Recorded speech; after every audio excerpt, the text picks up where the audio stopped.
live. Okay. Let's have a look. I think we're live, guys. How is everyone? Good morning, good morning. This was going to be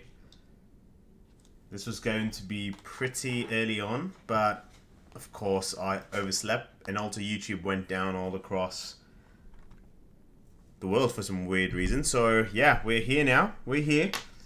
Just trying to catch up in terms of what's happened on track. Currently just watching Charles do his the best lap of the day, which was 133.7, which is very interesting. I'm also just posting on our socials that I'm nice and early finally, but I'm live. So if I just go to YouTube, try to figure this out. It's crazy. There's so much happening in terms of oh dear, subscriptions.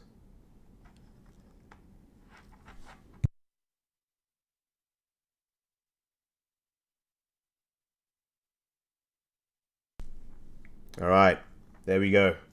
We have Oscar. Oscar's on track now, 134.0. Not a lot on social media right now in terms of what's been going on. Not a lot of updates real time, but yeah, Max has definitely said, Max has said some very interesting things, like he's just slamming the batteries in the 2026 regulation. It's actually ridiculous how much he doesn't like it. Like, look at that. Pushes to scrap batteries. I love good drivers, but I don't want to be close to Formula E. I actually want us to stay away from that and be F1. So don't increase the battery. Actually get rid of that and focus on a nice engine. I actually don't. I don't disagree with him to an extent. We want to make sure that we are getting, I don't know, like the pure essence of Formula One needs to be, and it stems from. It genuinely just stems from, like, the raw noise. You remember when in 2020 Alonso did his, he drove his Renault from 2005, and Lewis was like, "Oh, it's the greatest sound on planet."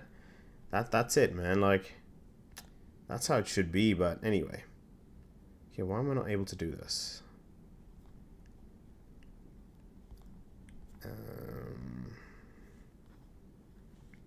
Okay, CC, quality, share back.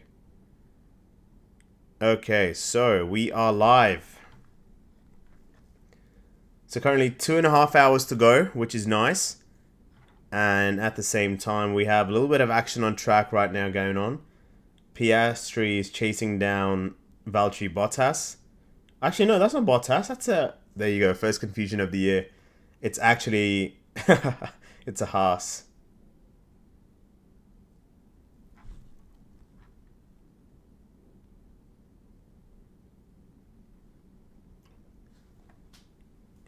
It's Ollie Behrman. What do you guys think of the helmets this year?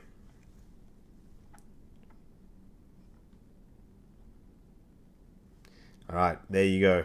Just give me one more sec and I will be ready to go. Bahrain preseason testing. Hamilton sounding positive. There's been a lot of... Okay, here's an update. There's plenty of chatter as to whether this generation of cars might suit Hamilton's driving style more than the last ones, and certainly the man himself is sounding pretty positive with the thing so far. So many elements are under our control, so it's just different and I think kind of fun. The cars are more fun to drive, easier to correct, so you can have snaps and keep it on track. Yeah, Hamilton's always preferred a nice raw racing style. That's kind of what his thing has been, and with the ground effect cars in 2022, it became a lot harder for him to actually control the car. It was more so the car controlling his driving style because of the Venturi tunnels under the floor and stuff. So yeah, it's good to see Hamilton enjoying it. I think he deserves just being in a mindset where he can, have a little bit more fun with the cars. I'm just putting this on my story that we are live.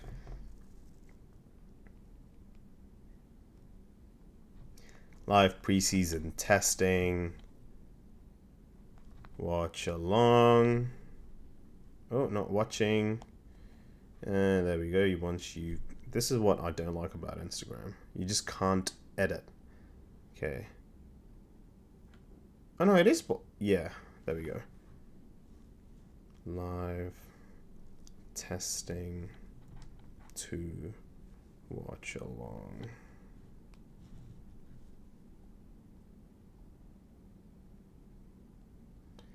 Okay, there we go. And then we go here, just press click. All right, what's happening, guys? What's the biggest surprise you guys have had, if anyone has joined? Do share in the comments. And I'm gonna see if I could check. How do I check my comments here?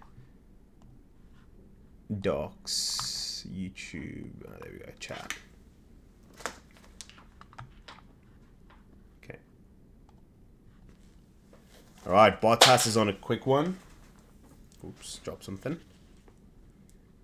Yeah, more race runs for Bottas actually. Right now. Interesting. Very interesting. But yeah, Lewis is looking okay. He looks pretty happy. He looks pretty content. Gonna have one ear. Gonna have commentary in my one ear.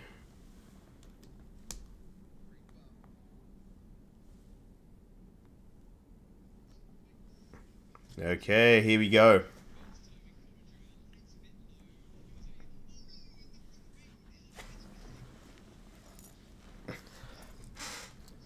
$142.1. Excuse me. Aston Martin expand tracks and engineering structure for 2026. Oh, coming off a bit of a cold, guys.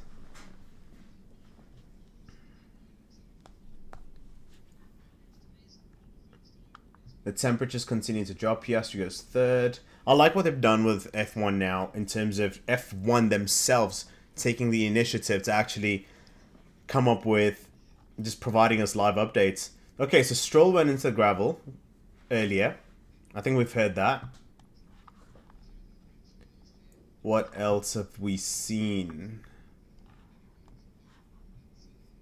We have a red flag 35 minutes ago, so not too long ago. There we go. That is Sir Lance. Oh my god, Senna, Hamilton, Schumacher, Prost, Vettel, Alonso, Stroll. Oh dear. Oh dearie me.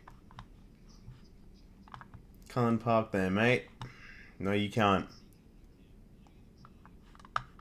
Yeah, look at that. This is what I don't understand. If this back, like the top of the halo where it connects with the body is over here, how do you know who's beside you? Right? Like if my vision is blocked, how do I know? I don't know. Interesting. IndyCar. Very interesting. Oh, look at those. That's from the IndyCar Phoenix Raceway today. Is that 27? 27 is Carl Kirkwood and David Malukas.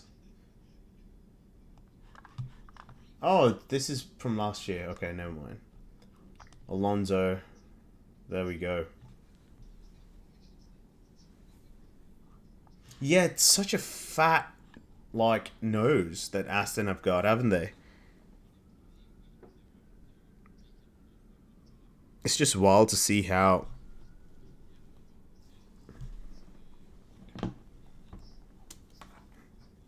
It's just wild to see how big of a nose Aston has. Yeah, look at this. Okay, so Aston will not be running anymore this morning session. There's an issue with the power unit. Jesus Christ. But yeah, this is what I mean. If Stroll's visor just comes over here, how on earth is he gonna... Yeah. How's he gonna see?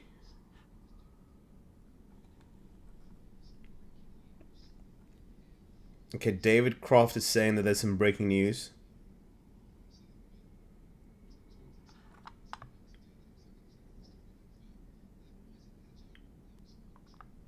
Isaac Hadjar and Red Bull, there's something happening. What's the breaking news?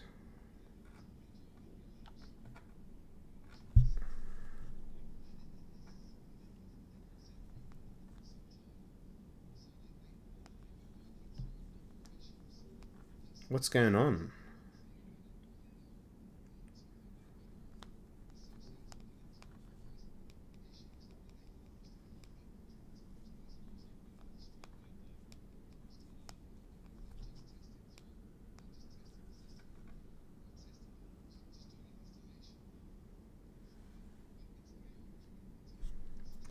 Wait, what? Why is... Come on, man. David Croft, just say it, mate. From the FIA.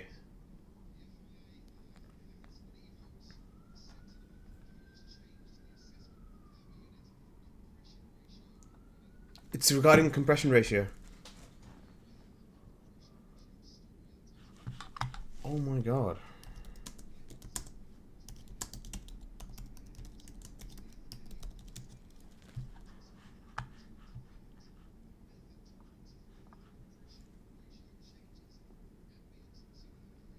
Okay.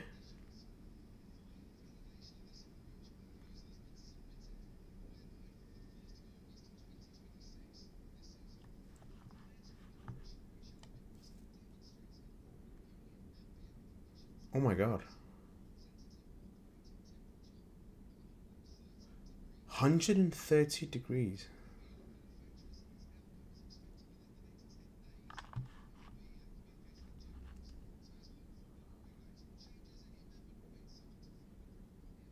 Oh my god. 16-1 is how what's supposed to be. But Mercedes can go to 18-1.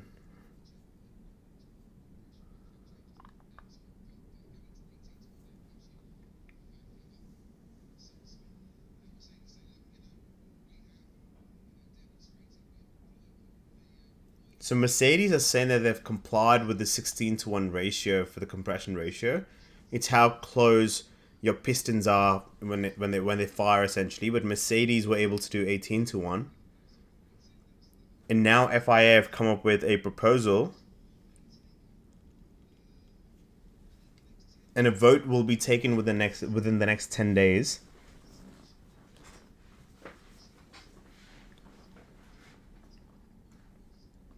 The World Motorsport Council will take a vote. Okay.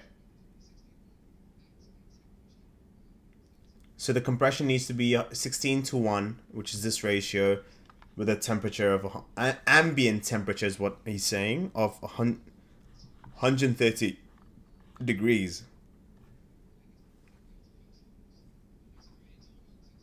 See, this is what I... Okay, right now, if we could just look at the timing screen. Live leaderboard. Here we go. Leclerc, Norris, Piastri, Kimi, Hamilton, Russell, Carlos, Albano, Gasly, Colapinto. Ooh. Everyone's stacked up, pretty much. Lindblad. Jeez. Okay.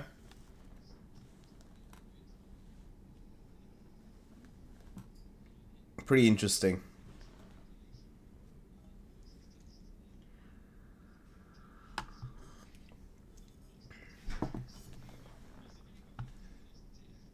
Okay, Hamilton's going on a run now, on a flying lap.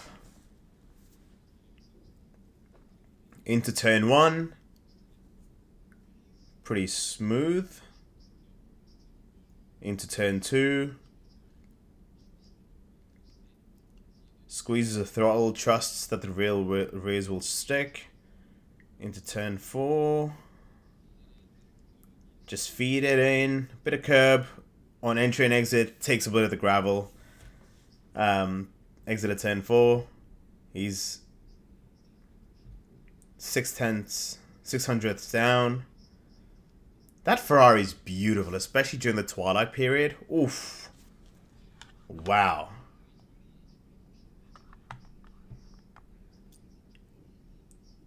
There we go. He's pushing it now. Pushing it.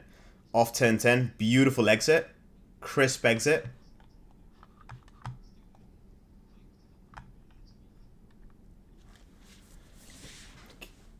Goes into 11 and then into 12. Yeah, Anthony Davidson's saying like how Hamilton had a lot of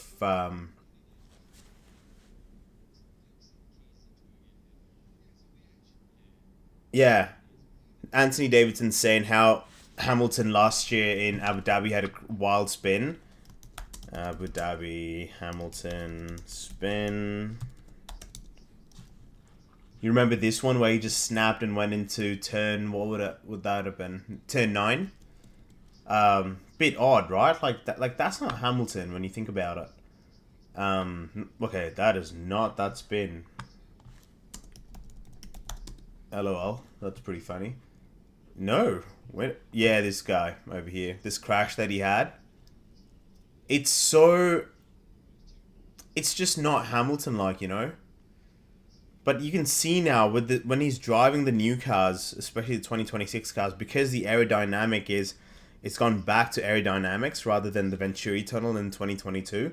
You can definitely see that these cars suit him a lot more.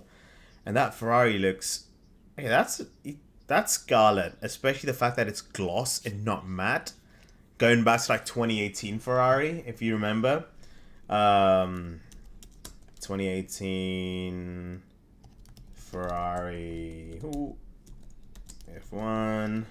Like, this beauty of a thing. Like, this is one of my favorite liveries, I have to say, of all time. Just because it was so interesting. You had the halo, and then that was the first year that the halo was introduced. So you had the... When you look at it, let me zoom in a little bit. There we go. You have the rear view mirrors hanging off, attached to the halo. And then this was damned illegal later on, which is very, very interesting. Okay, Ollie Behrman's in the garage now. Okay, something's going on at Haas. Let's see.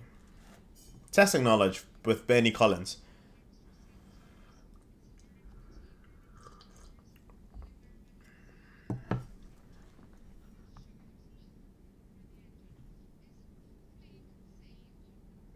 What's she saying? Brake drums. Okay, anyway.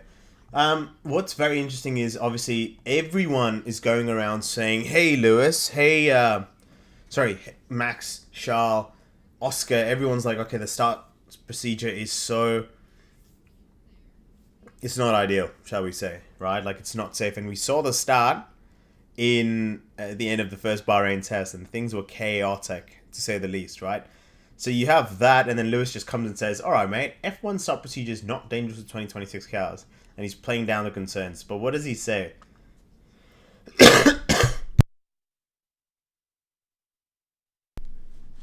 So, I don't know if you guys can hear the... I think you can. Couldn't you?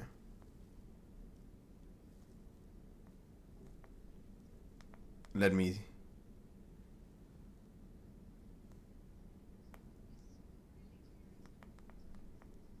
Oh yeah, you guys could probably hear the commentary. Let me trim that down. Yeah, Hamilton's basically saying, like, where is it? It's just a longer procedure than in the past. And if right now you put the 5 lights up, we would all be standing there when the lights went out for a little bit longer, but you can still pull away without the turbo going. It's just probably that you probably will anti-stall a couple of times, so perhaps the anti-stall is something that maybe is a potential for some people. But I don't think it's dangerous. I don't know, like, dangerous would be something if it... Now, let's say someone anti-stalled and they're stuck. Okay, someone is in P2, right? P2, P3 is stuck. But you have someone coming back from, let's say, P22, and there's a lot of traffic, and all of a sudden, there's, you know, they just weave out, and you see the guy who's stuck in P2, and you just go, at the back of him, right? So that's the danger. But again, like, I'm not a driver. I can't say from experience, shall we say? Can I? So I don't know. Oh yeah, this was a huge issue. This was a huge accident in Bathurst. Breaking back. Oh. Cadillac using fake tires. This is ridiculous. This is crazy.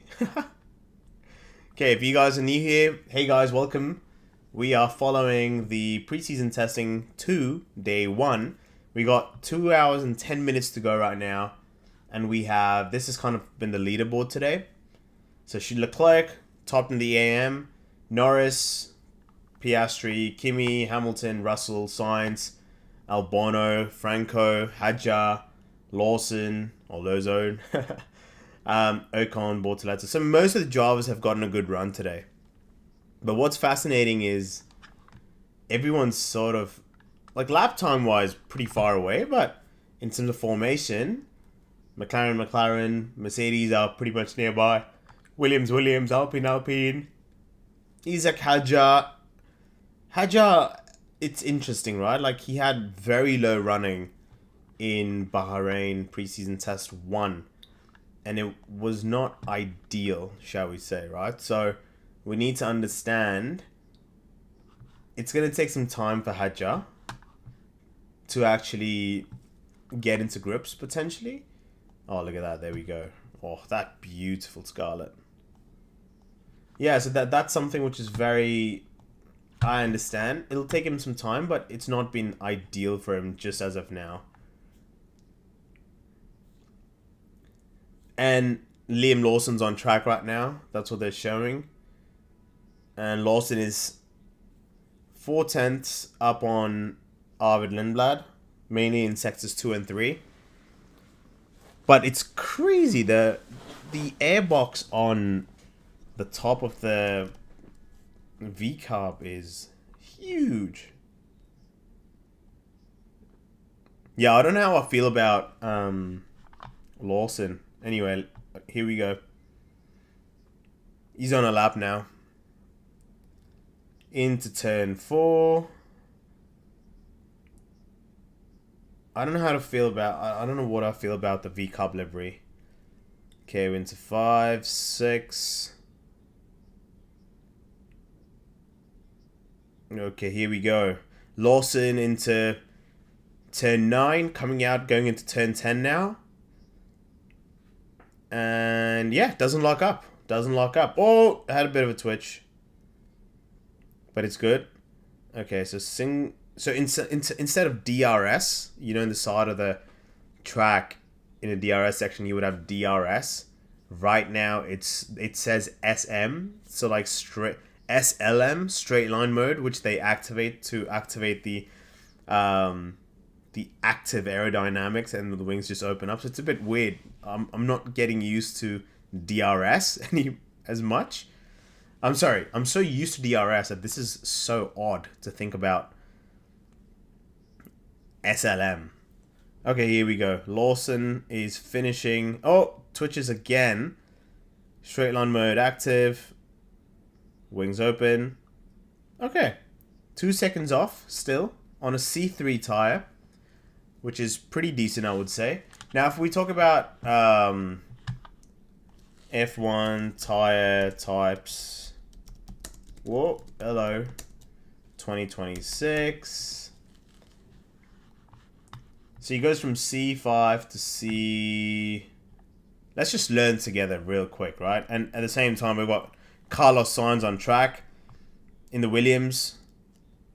Okay, this is into 12. Okay, here we go. Here we go now. Into the last turn. Yeah, oh, he had a bit of a twitch as well, Carlos. And 133.7 was the benchmark. He does 136. Okay. Not too bad. But yeah, these are the tires. So Pirelli will be choosing 3 compounds from the C1 through the C5 with no C6 tire this year, which is very interesting. I just want an image that we can like quickly show. The beginner's guide to F1 tires. This is 2025, right? So we are not going to have C6 tires again. C6 is not going to be a thing. 6 slick compounds. From hardest to softest, the C1, 2, 3, 4, 5. So C5 are the softest of compounds, which means that that's what you're going to see in qualifying runs, in potentially like very small race stints. Then obviously C3, C2, C1. C1 is going to be the hardest tire. C6, it used to be like the soft, ultra soft back in like 2018, 19. That's not happening. But this year, yeah, we don't have C6. We only have up until C5. So the higher the number, the softer the tire. Simple. Yeah. If that makes sense, right? So, okay. So Franco Colapinto did a 136.1. He's on a lap again. Still down on Leclerc's time in the Alpine. A pivotal year for Franco, actually. A very pivotal year because he needs to... one of his biggest sponsors, Mercado Libre, if you guys remember, has actually left him. So, what was it? The Williams 2023? Williams, Franco 2024. This one over here. This model over here, you can see like the back was yellow. Because it was Mercado Libre or whatever this company was that personally sponsored Franco Colapinto. And it was so odd to see a blue Williams with a yellow back end. Pretty cool though. But yeah, Franco, this is going to be a very... Oh! Hold up. Piastri is on a fast lap right now. C3. So not the softest yet. But he's 3/10 down in Sector 2. Okay. Here we go. Live leaderboard. 133.2 was the fastest lap. Today has been 133.7 overall. Here we go. Piastri has just gone top. So, which means my... okay, there's a delay. That is so funny. It just updated. Yeah. Faster than Kimi Antonelli on day 3 of the first test. Okay.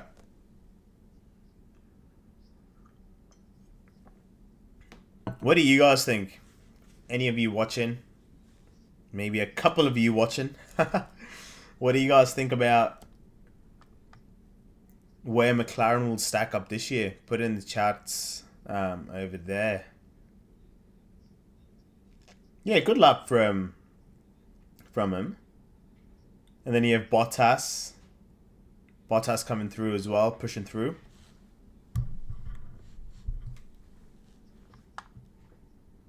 Bottas 142.1 has been. So yeah. The Cadillacs are a fair bit away, shall we say. Oh, the Cadillac on board. First time seeing Bottas.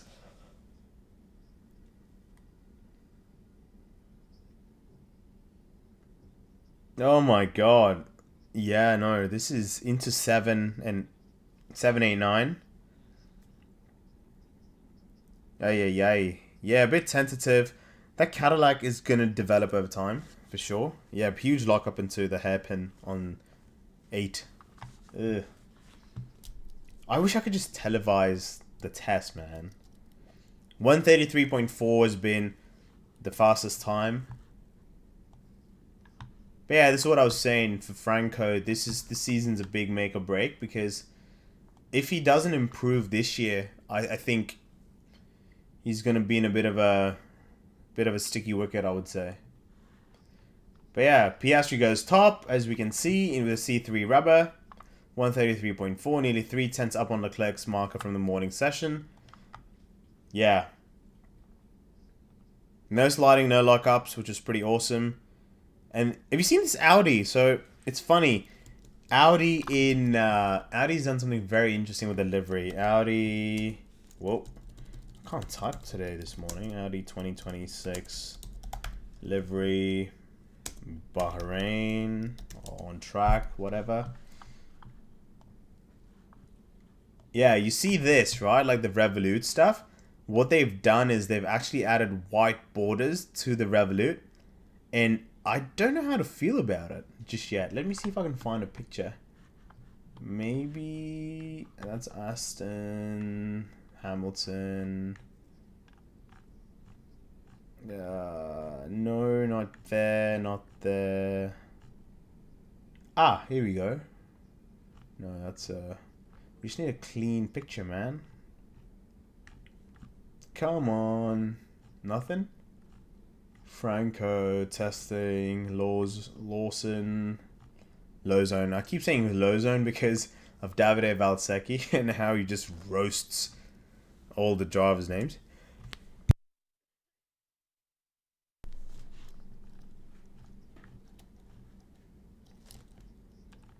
Yeah, no, can't see anything. Anyway, essentially what they've done is they've added like the white bordering to each letter of the Revolut logo, just I think to make it stick out. I don't know how I feel about it because like this looks clean. You know what I mean? Like this is super clean. I just don't know if they really needed to add the white border, but I can't. Come on, Audi. Okay, Bahrain testing 2 F1 photos. Let's do that. Let's go to all checkout.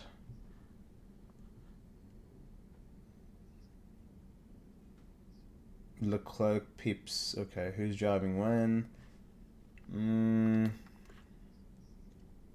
You know, we don't have it just yet. But I'm gonna see. Oh, look at that. That's a huge. It's massive from Hadja's car. Okay. Oh, here we go. Preseason day 4. That's today. Nope, not quite there. Oh, boss. Yeah, that's fair enough. Lock ups straight away. Come on. There's no. How is there no? Oh, wait a second. They've gone. Hold up. Nico's wearing black Audi merch. But the one that was teased, at least on my Instagram, when I did a reel on it,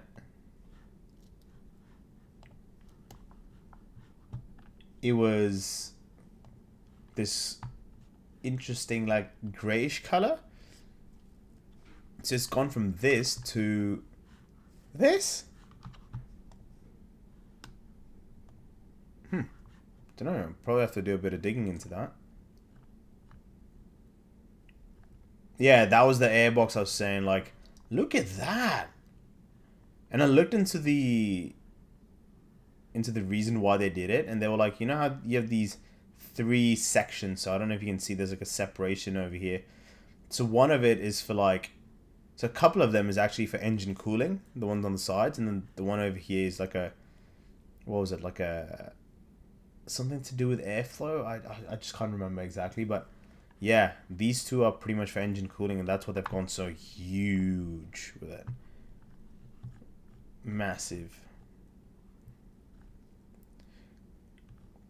Okay, there we go. My man Stella. Okay, Hamilton's garage, live on track right now, is completely fenced off. Something's going on behind the scenes in Ferrari where they're just like working along.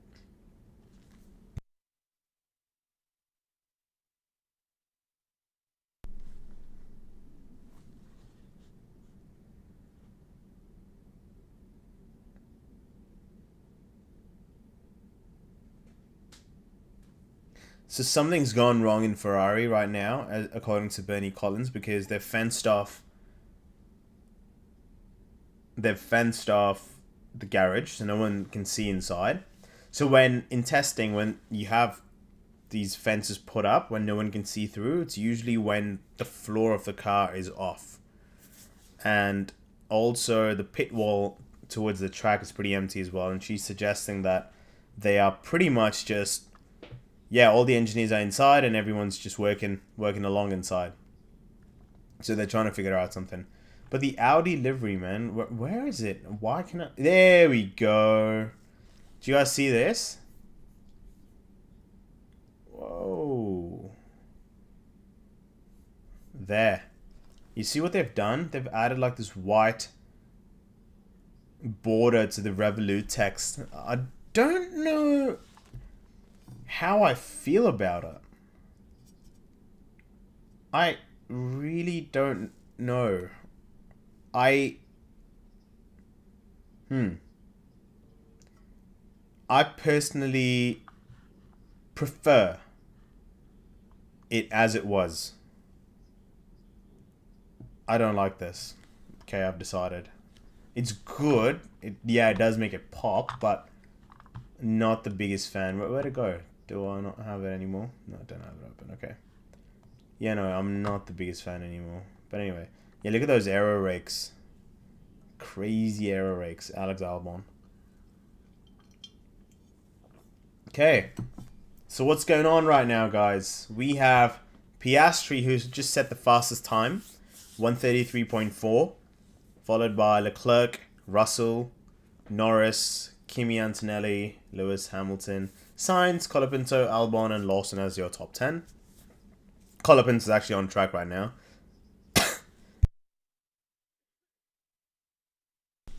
Going into turn 10.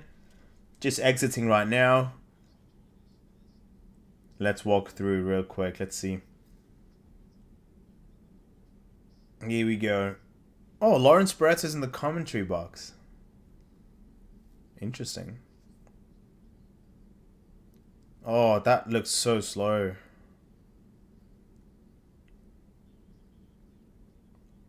Colapinto. Okay, down the back straight. Coming along. Here we go. Colapinto towards the finish line. Again, C3 tire indicates that it's more so towards like a quick run, but he's still 5 seconds off.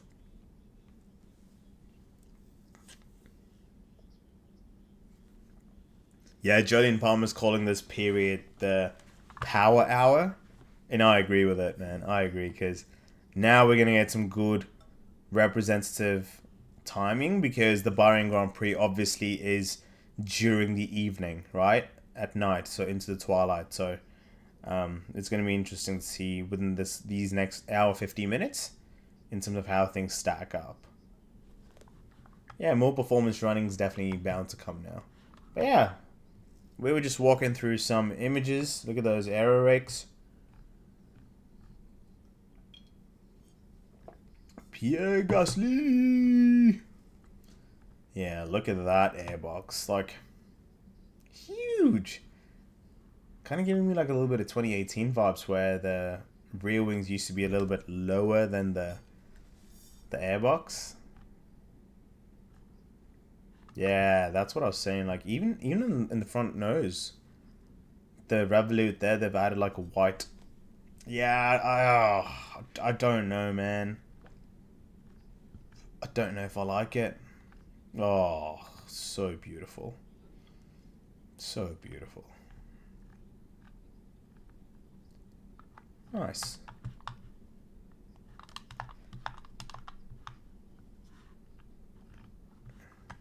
Yeah. What's Twitter saying, boys and girls? Vets. Oh, yeah, there we go. If you guys are new here, obviously my name is Sachin, but I also love IndyCar, apart from Formula 1. And yeah, you got Will Power. These are the Andretti guys in IndyCar. So IndyCar would be like, here, let me show you. Like that. That's Marcus Ericsson's IndyCar over there. That's Scott McLaughlin. And yeah, that's Marcus Ericsson. He actually drove in Formula 1 from 2014 to 2018 in Sauber. This is Carl Kirkwood. So these guys are very, very, yeah, going to be a good season there. A rolling start and a mini race. Okay, let's see this. Yeah, I can show you these things because it's Twitter. So you got what, 5 cars, 4 cars. Okay. Rolling start mini race. What was that? Albon, Lando, Perez, and who's in the middle? And there we go. Rolling start. Off we go. And okay. And yellow flag. Great. Into turn 1. You know what? I'm super curious to see how the Cadillac stacks up towards the end of lap 1 in Australia. It's going to be pretty crazy. I love inside jokes. It's funny. It's so nice to see them having these inside jokes now, isn't it? Like, it took them a while, all 2021, given how that went. And, oh wow, that's interesting. In going back on track now, the Aston Martin guys are, you know where it says the driver's number on the front nose? They literally had the entire number panel out. Oh, Jesus Christ. Oh.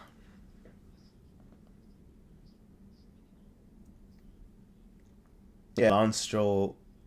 So if you've just joined, Piastri has set the fastest lap of the day with a 1:33.4, and Lance Stroll has probably had the biggest off. Went into the gravel. So, yeah, and we were just talking... Oh, there we go. This is Lance's spin. Goes straight. Oh, just snapped. That's such a weird off. So odd. Like, what? Huh. So this is what I mean. Like, this is interesting. I don't know if this was Bahrain or Barcelona, but you see the side pod over here, right? It was pretty nice and curved and like swelled up, as you could see. Versus what they've done here, like a straight, it's just shot all the way through.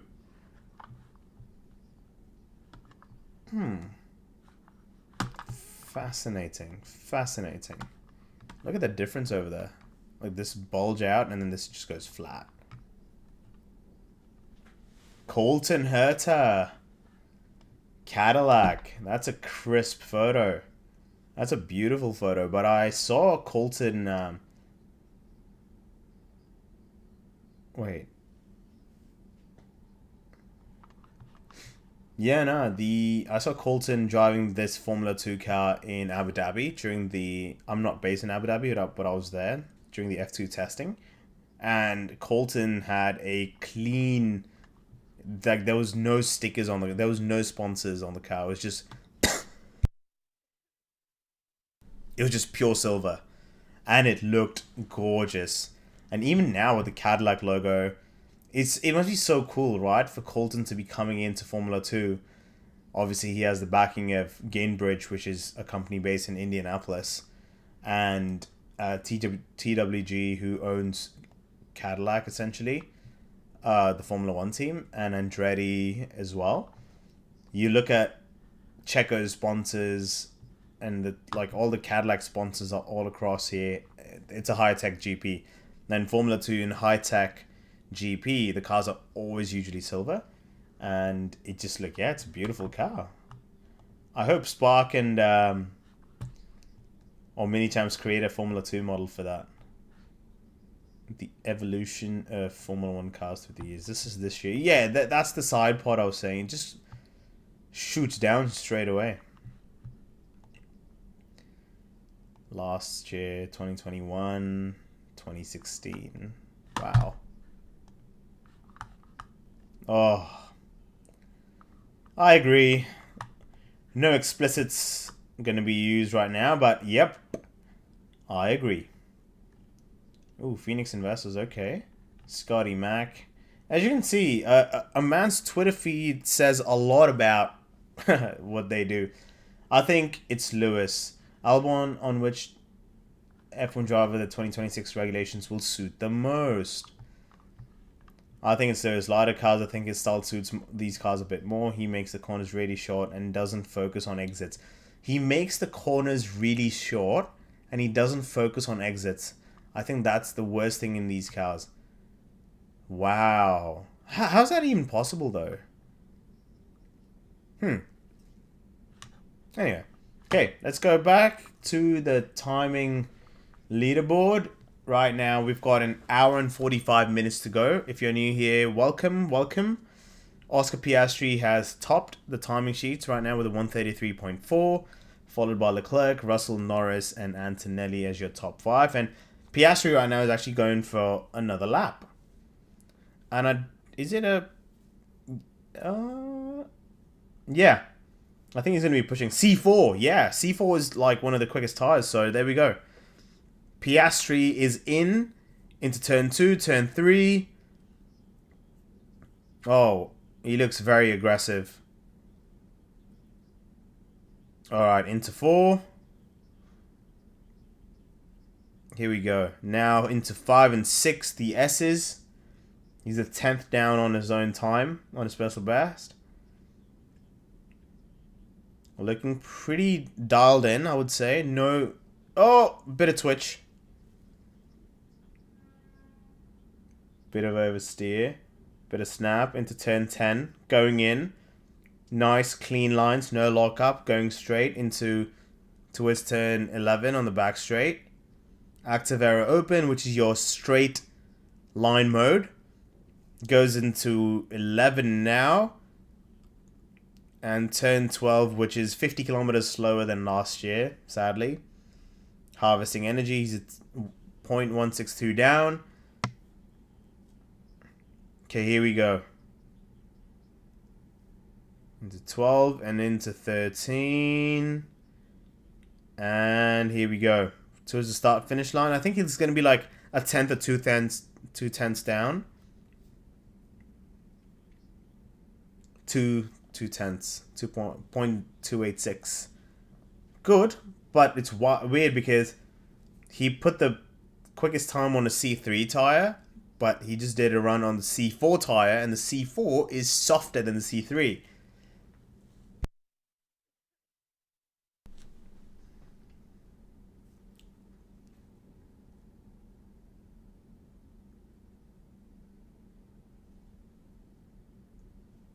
Some things, again, people in Aston Martin right now are sort of struggling.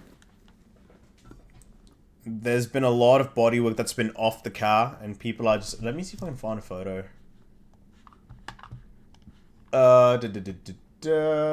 Can we see anything?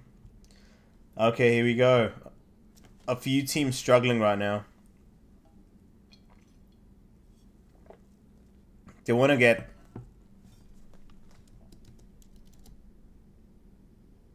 Yeah, the Aston should be on track pretty soon, hopefully.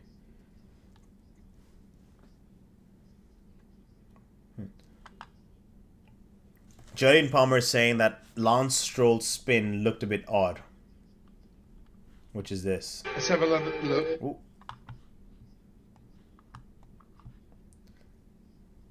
Someone said that the active arrow, if you just watch this replay from Formula 1, it just snaps and the car just does its own thing. The rear's just locked. There you go. It's just locked up and off it goes.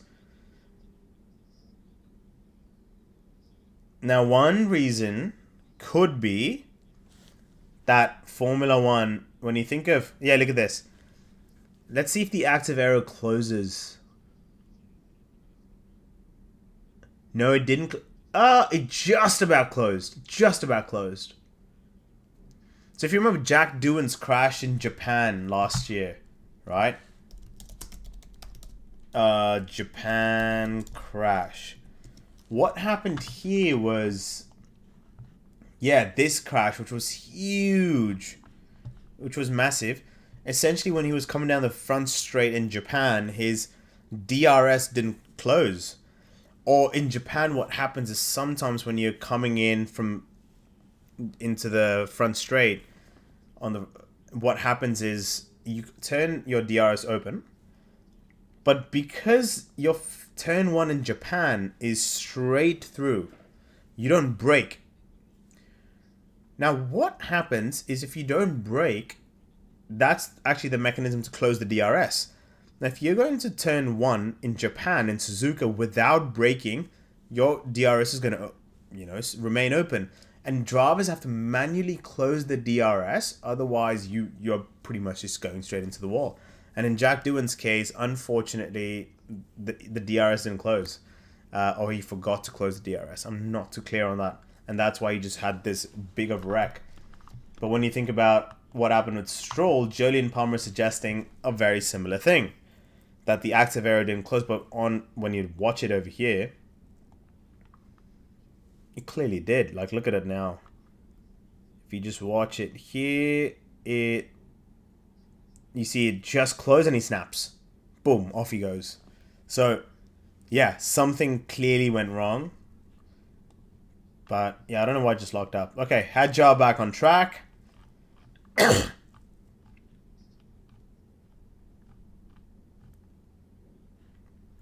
Yeah, so as you can see, Hadjar in the car all day for Red Bull, but he has amassed only 28 laps today. That is not ideal for Red Bull. Compare that to 94 Ferrari have managed, or the 87 by McLaren. Bottas has only 6 laps so far this afternoon, to add to Perez's 24. So, again, there's been a little bit of reliability concerns. Alonso did 28 laps and Stroll did just 7. So when you look at this, right? 28 laps to 87. 87 is a Grand Prix, man. That's more than a Grand Prix in Bahrain. So, yeah. Hadjar's won. He's gone to P7 now. So this is going to be... We're into the last hour and a bit. It's an hour and 40 minutes. And this is the power hour. So we are into the power hour, which means we are going to see a lot more representative running. And it's going to be pretty interesting how it goes, because the times technically should drop. Okay, Stroll's getting back into the car.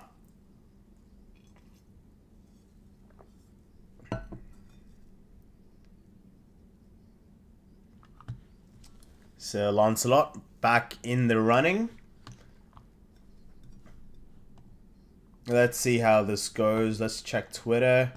See what updates we have. That's chaos. Yeah, look at that. Beautiful. Okay, Audi's out. Bortoleto on a hot lap. Flying lap. Actually, that's the terminology. Okay. Bortoleto. Where did I find those images? Let me just find Bortoleto. There we go. That's Hulkenberg. Okay, Bortoleto into turn. Yeah, I don't know. Where was it? The image. I'm trying to see if I can sync up who I'm talking about on track with the right image from today. So give me a... There we go. Oh, that's Hulkenberg. It's alright. It's an Audi. We're talking about Audi now. Wait, why are you showing Bortoleto and then Hadjar?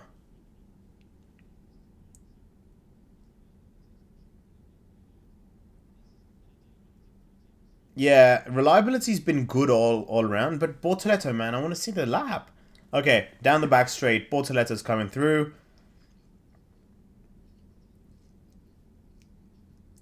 And here he comes to the finish line. 3 seconds off, easy, 4, 5, 4.1. On a C2, so slightly harder compound, which means that this is more of a long run that they were testing, rather than a short run, so... Just go back to the timing screen. You can see Bortoleto is 2.6 seconds off the top time with Oscar Piastri. So, yeah. Not bad. Not bad. It's okay. 5:24 p.m. in Bahrain. Nice and early here in North America, in Canada, Eastern Time.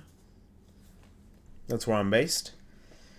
George Russell with a 133.7. Do you know what? George is... Yeah, George is going to be interesting. What do you guys think? With a couple of you who are watching, number one, thank you so much for coming on. Secondly, what are your season predictions? Put in the chat if you can. I would appreciate that. Let's get the chat going as well.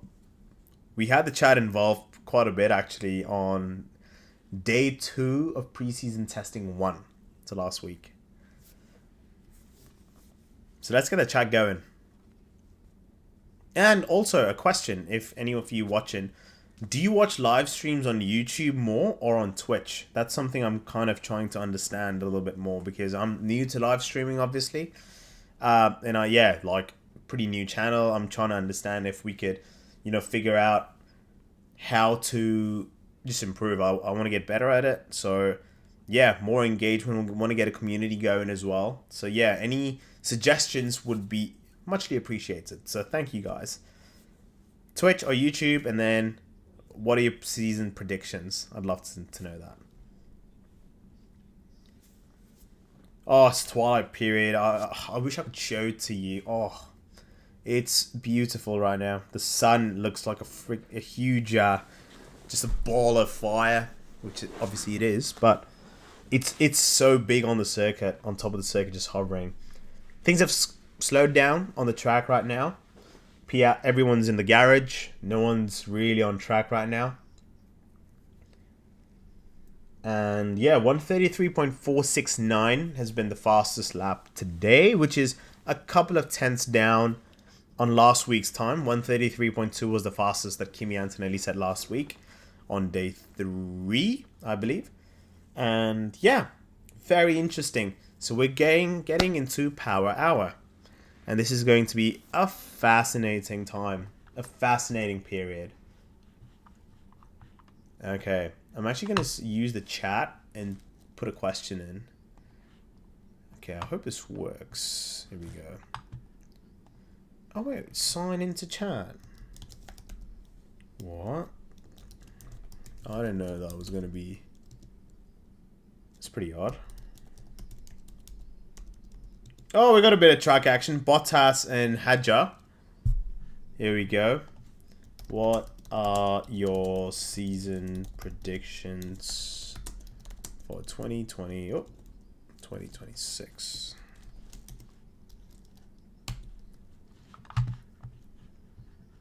Hey, there we go. Let's get the comments going, guys. Okay, Isaac Hadjar on track.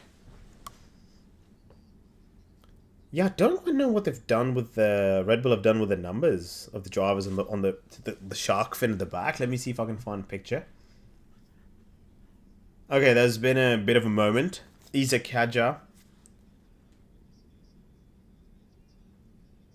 Oh, that sounds very whistly. Obviously, it's the turbo, but the downshifts are so it's got a rasp to it. Oh, yeah. Hadjar trying to pass Bottas, and this is my first look into overtaking. Oh, wow. That is... No. Whoa. Okay, so best way to describe...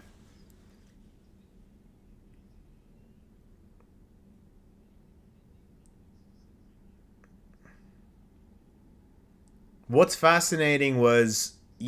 last year when someone got behind you, let's say you're going down the straight. Okay, I'm going to demonstrate using my hand. Do I have anything else? No, those are too big. Okay, 2 cars. If you're going at it, okay, usually if you're in the tow behind a car, what you're doing is you're reducing drag. So you're creating like this gap in the air where you can sort of speed up behind a car. And that means you would go quicker. And that will allow you to sort of come close and then get outside and pass the guy. So in fast terms, it would look like this, okay? Right now, we saw Hadjar behind Bottas. And you could see that Hadjar was behind him. And he got up close and he moved out. And as soon as he moved out, he was stationary. And when he got back behind him, he moved forward. So it was like, I don't know. I don't know how. And Leclerc has said overtaking is really tough. So I don't know how this is going to turn out. I actually don't know. Okay, what's Twitter saying? Let's check Twitter. We are having... Let's reload the page.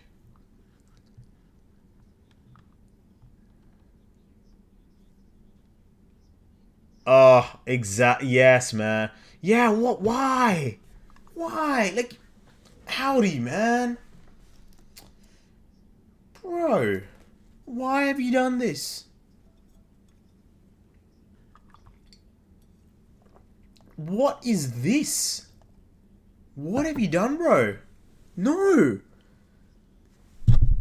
It's... You have such a beautiful livery. Such a... Brother. Why is this saving to my... LOL. Come on, man. Why would you... Let's just retweet this. Why at Audi... Oh.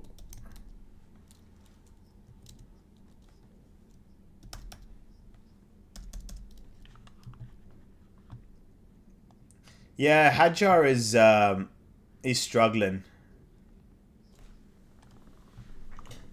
I don't know. Do you guys like what Audi have done with this? No.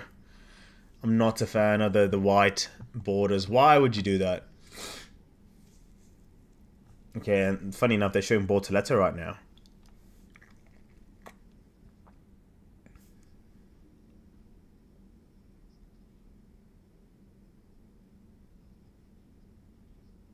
That Audi engine sounds good. I like the sound of it on board. The Red Bull sounds very whistly. Yeah, why? Audi, man, no. Why have you done that? Yeah, this is such a fast, look at that. It's just flat. Minimal, as minimal as they could have made it. Huh. Lovely picture. Lovely picture. Can save a few of these. Yeah, this is what I mean. A little bit of track action. Pretty nice to see. Pretty good. Oh, yeah. Aston Martin 2026. Okay, Colapinto on a lap right now. Colapinto's doing his thing.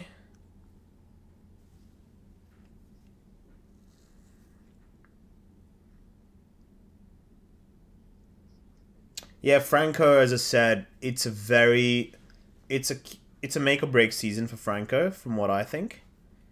I truly think he needs to create an impact because, well, Jack Doohan got dropped last time, right? Last year for Franco, and honestly, they were pretty neck and neck. Like, there wasn't a huge... Okay, yeah, one could argue Franco was a bit better, but it wasn't not by a huge margin. And I don't think Franco did enough, and he's also lost the sponsor, which I was telling you about. Franco Mercado, right? Like this one, like if you remember, he had the Williams was obviously... Oh, is this the Alpine? I know the Williams was like completely yellow at the back, if you remember. The Alpine had this yellow. This is the sponsor I'm talking about. And they don't have them this year, which is interesting. If you see the car, the Alpine 2026, you're not going to see... yeah, there is no Mercado Libre. And that's what Lawrence Barretto and Jolene Palmer and Alex Jakes are discussing right now, is there is a bit of an expectation now. Yeah, Merc Power Unit, there is an expectation to deliver. Yeah. And I low-key kind of liked this livery as well. This one, where they had a bit of yellow at the back. Just a bit different. Blue and yellow, two of my most favorite colors. Yeah, I love blue and yellow. So, Yeah, might want to get a model for it, to be fair. Yeah, look at that. Oh, I don't know why. It was weird, but I liked it. Sorry, I feel like I've just gotten my cough back. Cheers.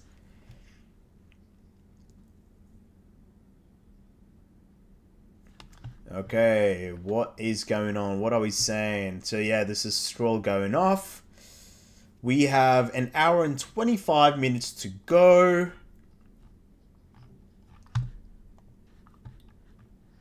Let's Oh my god, Marc Marquez, the MotoGP driver. Oh wow, the 2012 Toro Rosso. Oh no, actually, it's a 2012 Red Bull. It could be probably the Toro Rosso. He got to drive. That's a beautiful car, man. That livery was one of the best liveries out there. Period. Okay, the Williams on track now. Carlos Sainz on track.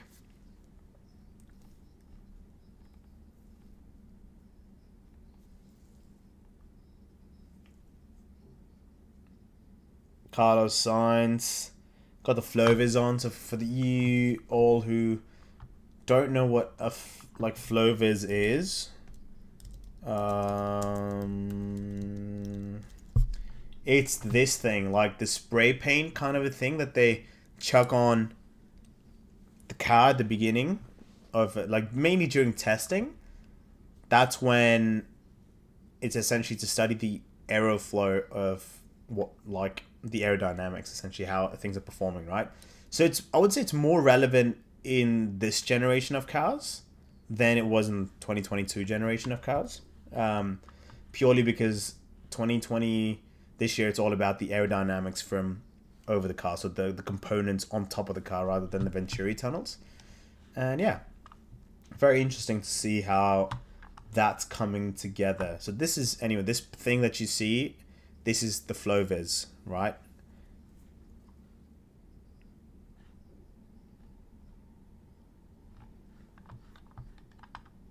Yeah, Williams are on track right now, and they've quietly had a very good preseason one, actually, test one last week in Bahrain. That's Colton Herta's Formula 2 car. We discussed, beautiful. Yeah, Williams are looking pretty decent. So right now, Sainz is behind Colapinto, doing some race runs, long runs.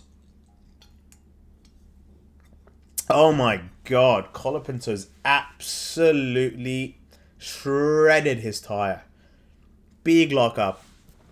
You don't want to see a lot of that, to be fair. Yeah. So Jolyon Palmer is saying that minimizing errors is going to be such a huge thing this year.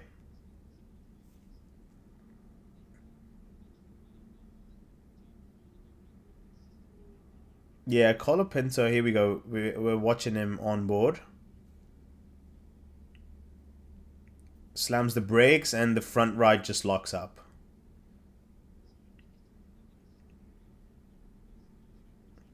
Maybe his deployment just like went on for a lot longer. It just didn't stop. And we're behind Carlos Sainz. Okay, Carlos was good. No issues.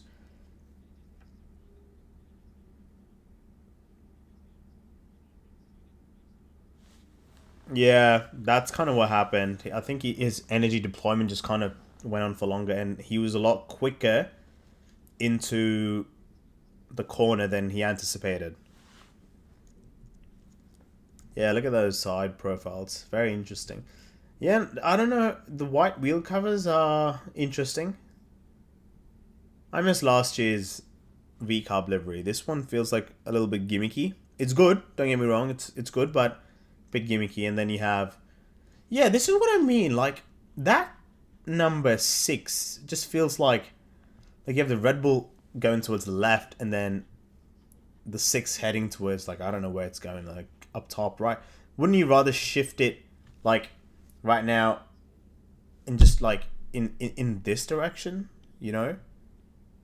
Like shrink it, reduce the size of the 6, and have it from top left to bottom right over here. Or just have it like shrink it and have it straight. Because this is just... It's like a V. It doesn't make sense in my head. Yeah, funny that Mercedes don't have... Like, they have a very compact back-end packaging. And they don't have numbers. I just don't like what they've done here. I don't know. I hate that font. It's just not a good font. I'm sorry. And then these guys have just used... It's a clean livery, again. But they've used... Oh! Lance Stroll is out on track, guys. Stroll is out on track. Just going to add my charger. Okay, Stroll, very twitchy. I want to see the performance of this Aston now. Okay, it sounds very... It's the first time I'm actually hearing the engines. Oh, huge lockup. Big lockup. That Honda sounds pretty good. Okay, I'm going to test this out.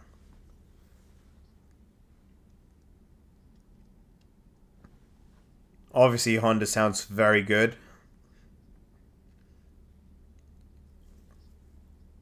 Into turn 10. He's been locking... It's been lock up central. Yep, again.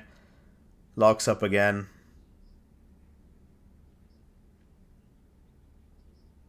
Okay, and this is where he spun. So he's coming into turn 11. Yeah, that Aston Martin just doesn't look planted at all. Stroll locked up into turn 10, into turn 4, into turn... Yeah, like 3 lockups within like 6 corners. Okay, Carlos Sainz is being chased down by Oscar Piastri. And here we go. Both have their active aerodynamics on.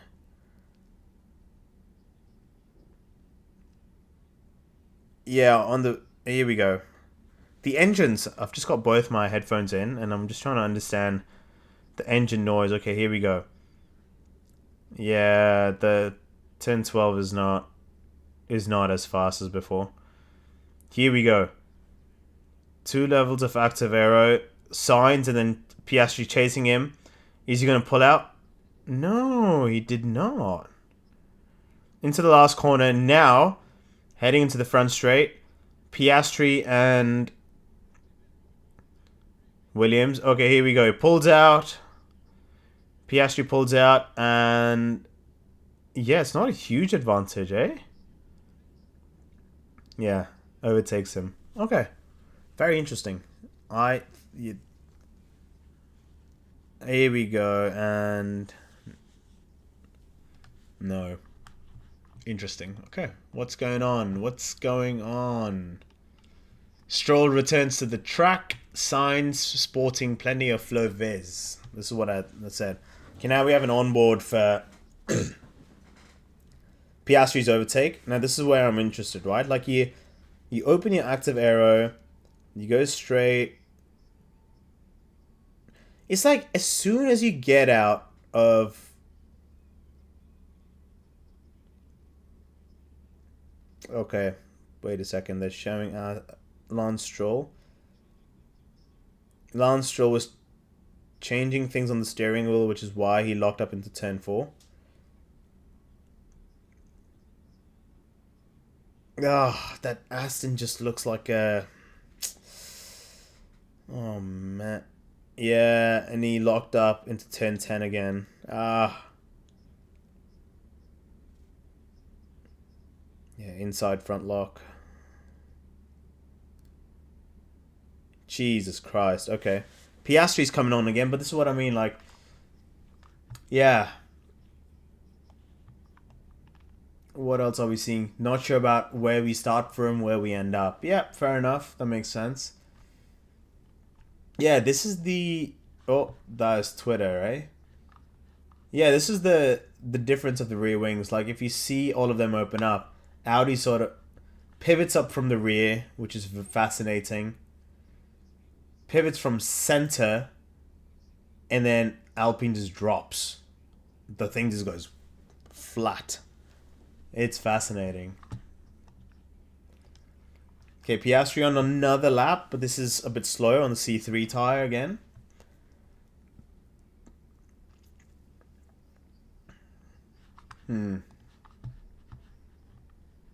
Okay, what do we have happening now? Yeah, this is the Flovers I was saying. Nice, crazy, bright red, eh? It's pretty fun. Oh, sorry. There we go. Yeah, bit of red Flovers. Most teams actually do a bright yellow so that it's super obvious, but Williams for some reason have done, yeah, bright red. Doubling sprint races points. Sure. Sure.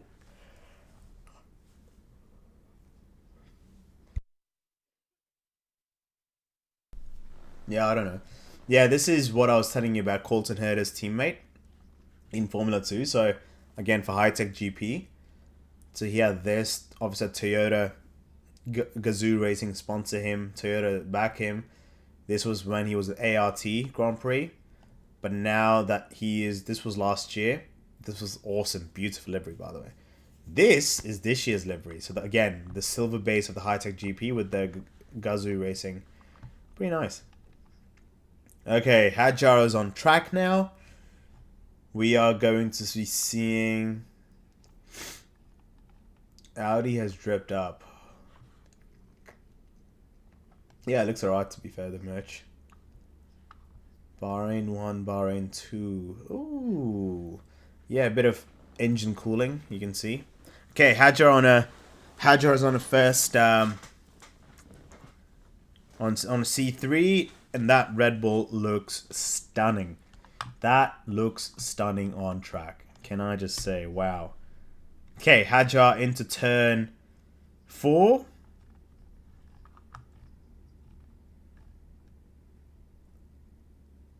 Here we go. Where are we? What's the latest images? There you go, Hadjar right now. We have Isaac Hadjar on track. Yeah, that 6 looks so weird. Okay, into turn 10. Sparks flying. Nice. Active arrow on into the straight leading into turn 11. Takes a relatively decent line.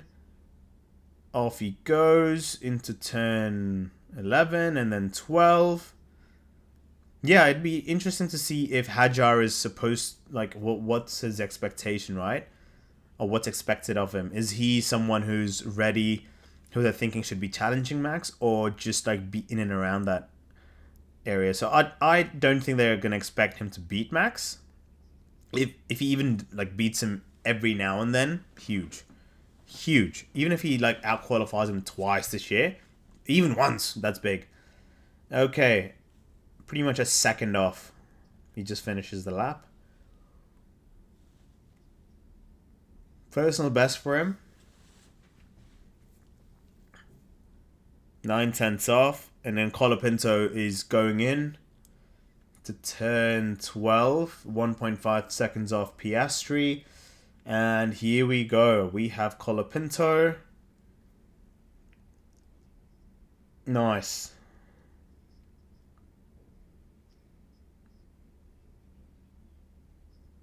Oh, twitchy. Active arrow on for Colapinto. 1.7 seconds off in P9. Okay, so this is the field distribution. P1 to P10 is a 2.2 second gap right now. Very interesting. Williams continuing with their bright red arrow, Flovers. That's Carlos. The Williams livery's grown on me for sure. Obviously, I'm repping Williams today.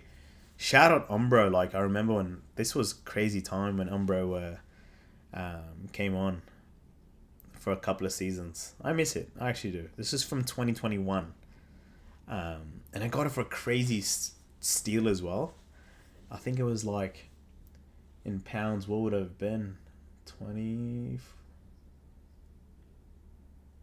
Yeah, like 25 pounds or something. Bought it in the UAE whilst I was there on a visit. Went to the store, they had Umbro, and they were like, yeah, it's 120 dirhams. And I was like, what? Which is like 22 pounds or something. And I was like, retail? This is how Formula One merch used to be priced up until 2021. This was 25 pounds, guys. Full price. Whereas now, if you want to... Now it's going to be pretty wild. Super, super pricey and expensive. You buy like even one like these models back in the day, they used to be very what? It's crazy how inflation has taken up. Like this is Max Verstappen in 2015. Let me show you guys a little bit.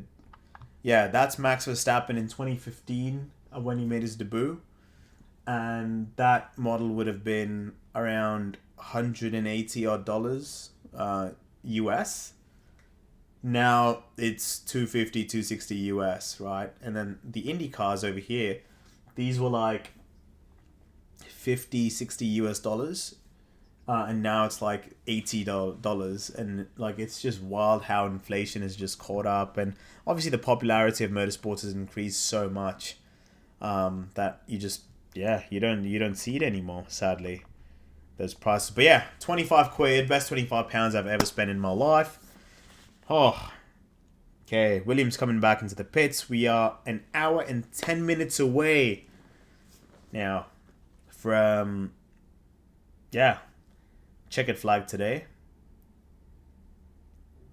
I will definitely be live a little bit earlier tomorrow. It was just, yeah, it is very gloomy in Canada right now. There was snow overnight. Not a huge fan of it. But it is, yeah, not the, I don't know, just overslept, and testing starts at 2 a.m. Oh, beautiful, beautiful. It looks so lovely, the circuit, during the twilight period.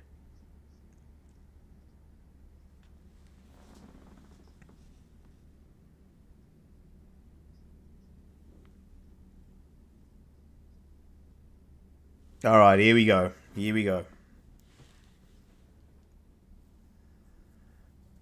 George Russell in using the C3. That Mercedes is stealthy.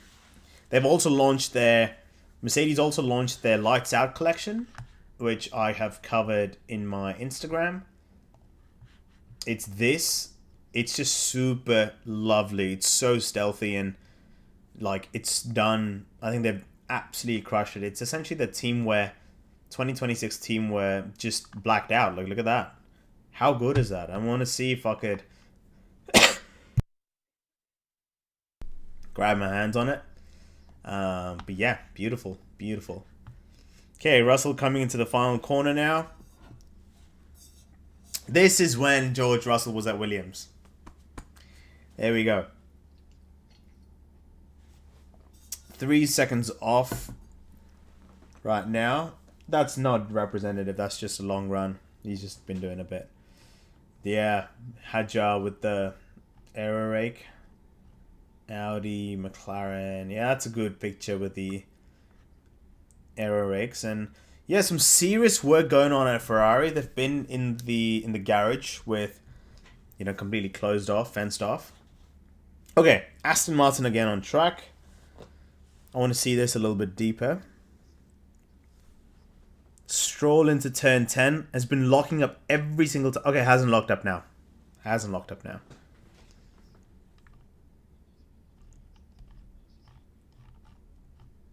Here we go. Into turn 11. It looks a lot cleaner. A lot cleaner now for... A lot more cleaner for Lance now. Into turn 12. Into turn 13. Oh, goes off the track, but trying to use as much as he can. Okay, here we go. Into turn 14, the final corner. Rounds it out. Relatively cleaner lap for Lance Stroll, but C3 tyre.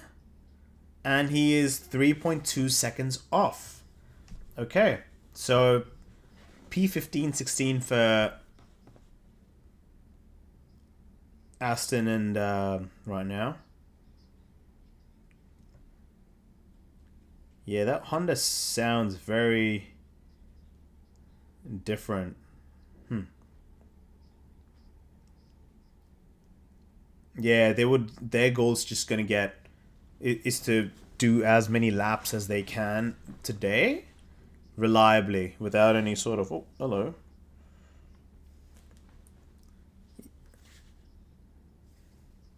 Yeah, it's funny, right? Like it's fascinating because Aston Martin have got Adrian Newey, marquee signing, huge signing. You have Honda, who have had a very successful 2019 to 2025, that period. Now they're with Aston Martin. Obviously, power unit regulations have changed, which is a little bit different. And then you have, yeah, they have their own gearbox as well, which is interesting. So you have all of these things happening, and it's, I don't know, like, you have a new factory, you have all the money in the world right now, you have all the capital, so on paper you must have a lot. Like you're ready to go. Do you know what I mean? Like you should be ready to go. But yeah, fascinating. But it's no easy for you to compete in Formula One, right? Like it's pretty tough if you think about it. And there you can see Lance was he was beached it, not happy. But look at that! Look at the sponsors. You have so many sponsors now. There's so many people backing Aston Martin. Pepperstone, Breitling joined in. Cognition, obviously Cognizant still there. Aramco, Boss, Marden. Not it's not Madden, the NFL stuff. Like this is a Arabic word. Yeah, and there's Lewis. Beautiful. That's kind of where we are right now. Bortoleto on track now. 2 seconds off. Yeah, why have Audi put a... They just ruined the livery, man.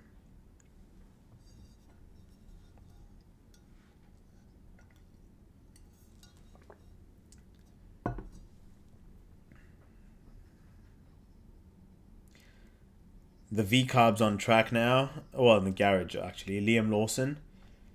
There you go. Liam right there. That's a... Yeah, interesting wheel covers if you see. Like, crazy... this is where I'm not a huge fan of. I feel like it goes against the motion of the car, you know? Like, they wanted to gear forward, and it like this is fully carbon fiber, this area, you see? It's weight saving. Chuck the blue accents and then chuck the Ford Racing in the middle so that we can have carbon around it so that Ford pops. Like, I don't know. I don't know about this, if I'll be very honest with you. Last year's V-Carb 2025 was, I think, one, if not one of the best liveries out there.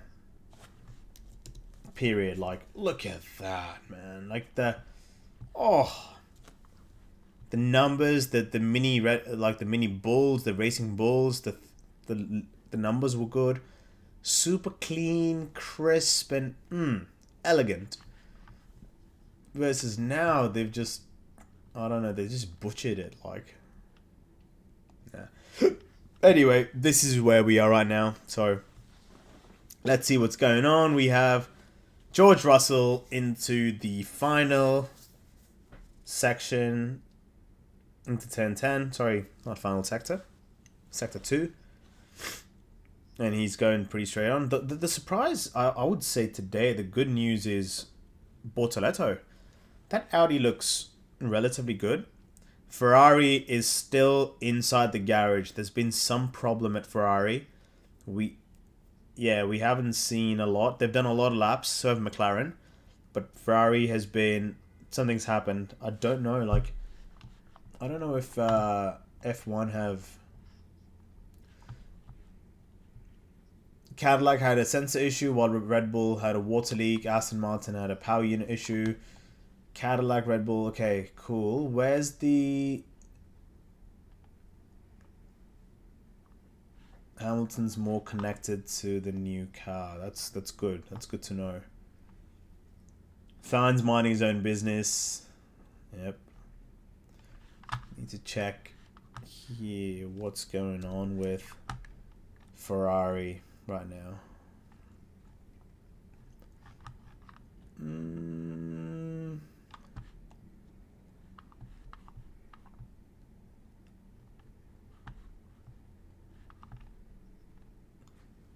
Okay, lap counts for the afternoon. Russell with the most. 45 laps for Russell. Colapinto 31, Lawson 39, Bortoleto, Behrman, Stroll again. Stroll's into double digits now, which is good. But what is happening with Ferrari? That is what I need to know. What is going on? Don't know. We can't find much on Ferrari, but they're still fenced off, and we don't know what's happening. So, not ideal. Not ideal for Ferrari right now, but they have done a lot of laps, so pretty good. A very delicate operation happening at Williams right now. They're working on like the brake ducts, which is interesting.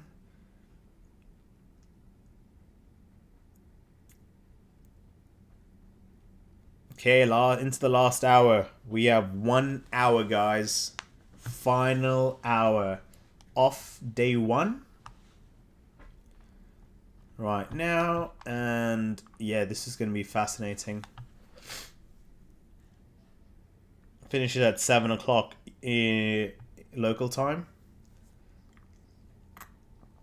Ollie Behrman in that beautiful Haas right now coming out.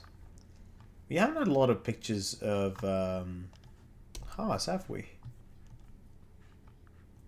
Interesting. Let's see how many photos we have now. 51. Okay, now.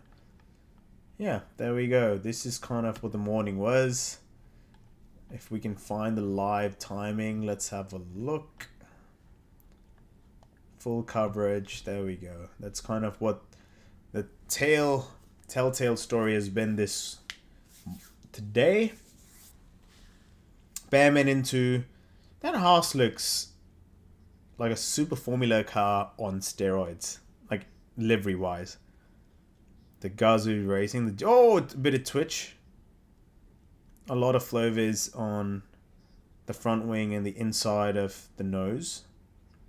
He's going to go into turn 10 now. Ollie Behrman, 9 into 10. Very smooth, very smooth. Haas are well ahead of Aston Martin at least right now. So, yeah, this is going to be fascinating. There we go. Comes out. Turn 11. The Haas looks planted, man. It looks nice. It's a long race run. It's a C2 tire right now. Into turn 13. 7 seconds off the pace. It's just a long run, as I said. Sparks flying, so the car is bottoming, which is nice to see. And here we go. He rounds up the final corner, getting into the pits. Okay, yeah. So he was well off, and the car's really bottoming over there. Yeah. That's the Bahrain circuit. So as we were discussing, there we go. So this is the biggest corner. Turn 10 is where a lot of people lock up. It's just because how twisted is interesting. You come into this hairpin, which is a turn right, and then you're pretty much flat out over here, and then you have a kink off a left, and then as soon as you turn left, you have to brake into a very sharp left again. So this is where your front left, so your inside tire on the front usually locks up quite a bit going from here to here, because it has a lot of times not a lot of if you don't brake properly, like it might be off the ground almost, so you might not get a lot of traction from the inside front left. So this is the trickiest corner in probably, I wouldn't say one of the trickiest corners in the season, shall we say. Not the trickiest, by far. But yeah, very interesting.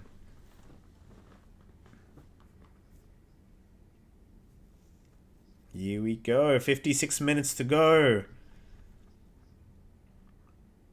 Ralph warns. Ralph is just like this. Wow. He doesn't hold back.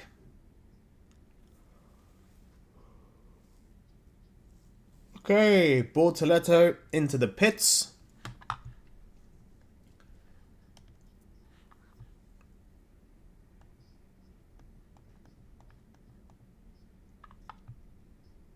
Here we go. Isaac Hadjar back on track. Let me see if I can find more pictures. Oh, there we go. This is what I wanted to say. It's all quiet down at Ferrari. The mechanics understood have been working on the rear of the SF26 for the past hour or so. And this is what I mean. Like, you can see the pit wall's empty. And even, yeah, it's just all fenced off. So something is not gone well for Ferrari. We don't know. I can't see. Yeah, we don't know. It's just a minute ago. So 10:03, right? So 10:03, what is it now? 10:05, so 2 minutes ago. We don't know what's happening at Ferrari, but yeah, something's not gone well for them. Cheers Autosport for providing these updates. And Hadjar is gone fastest on a C4 in the first sector. Okay, here we go. Here we go. He's lost a lot in sector 2. 7/10 off. He's into turn out of turn 12. Looks pretty good. If he can put it into the top 5, this would be a great recovery lap. Okay, Hadjar comes through into the final corner. Across the line. P6. Okay. Best lap of the day, 134.2. Shout out, Hadjar, mate. Well done, mate.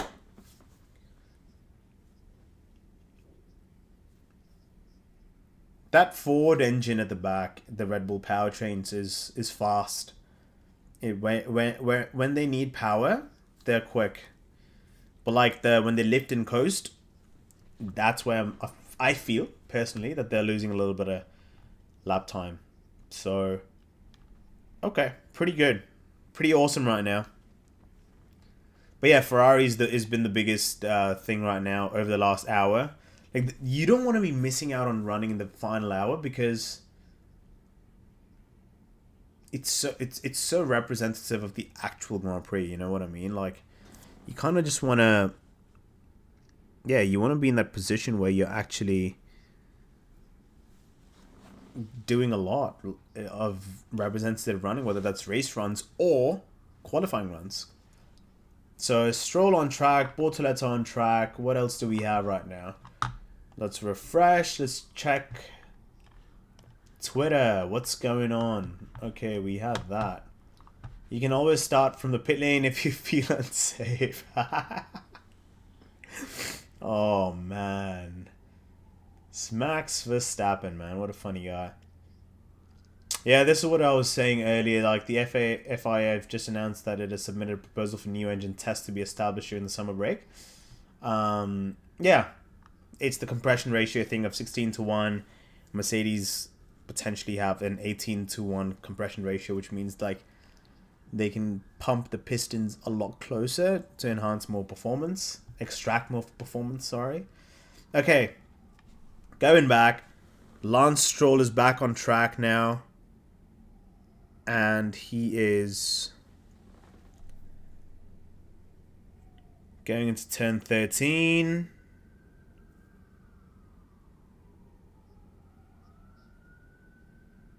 Into 14. Here we go. 2.8 seconds off. Okay.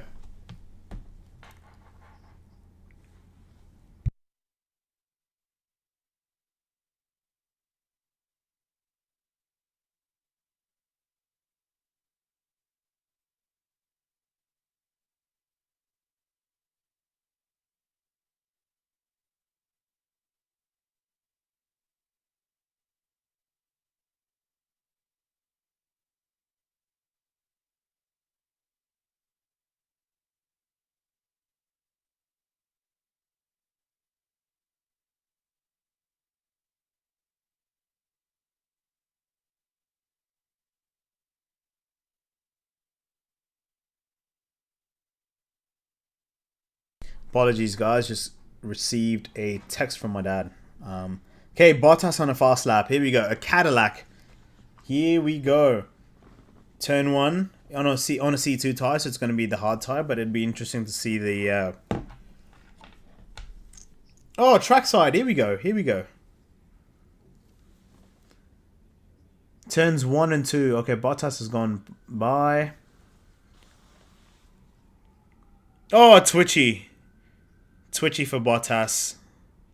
Turn 5, 6. Into 7. Into 8. Okay, Anthony Davidson on turns 1 and 2. Bottas has backed out. He's gone off.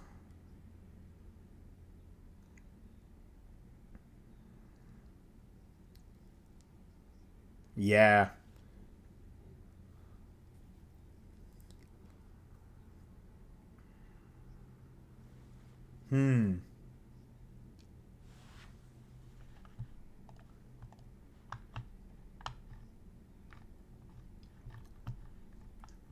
Soft tires go on. Here we go.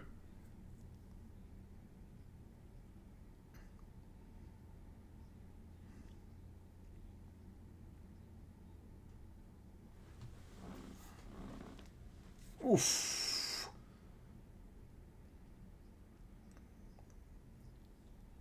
Yeah, Bottas goes into turn.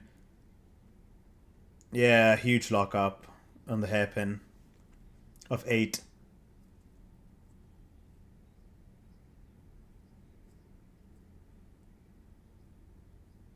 Yeah.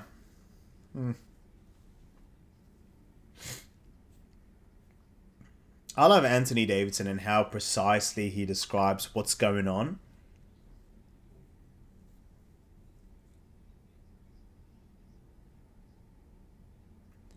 Stroll's locked up again in turn 1. Jesus Christ.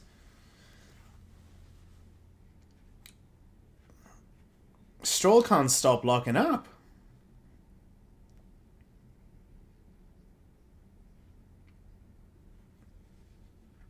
Bottas has gone off as well on turn 1. It's just lock up central on turn 1 right now.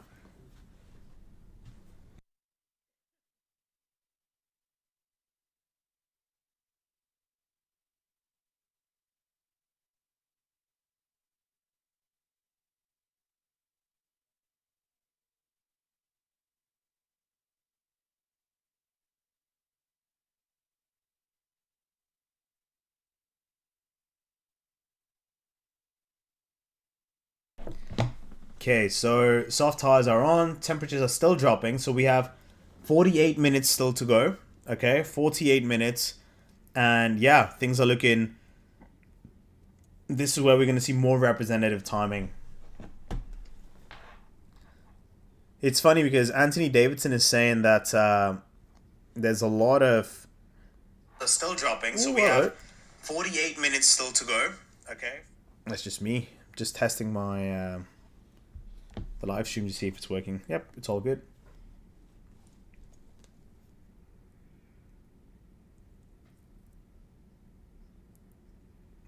So Anthony Davidson's saying when the guys chuck it into the lift and coast, it's not that they're fully lifted off. They're sort of keeping their foot a little bit on the throttle. Do you know what I mean? It's like a bit of a... Just keeping it there for the torque generation. Fascinating.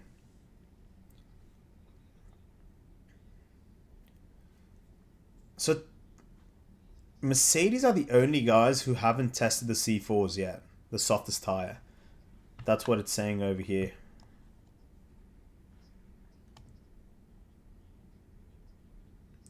And Haas are just building mileage. C2 tire, hard tire. We're going back at it. And, yeah. Sensor issue, Red Bull also lost time in the morning. It's funny because Hadjar's session has been curtailed with yeah, a bit sad, no? Like Hadjar's thing has been curtailed, running has been curtailed with some reliability again. And then Max comes in tomorrow and Max is just going to blast through multiple laps. Pretty wild.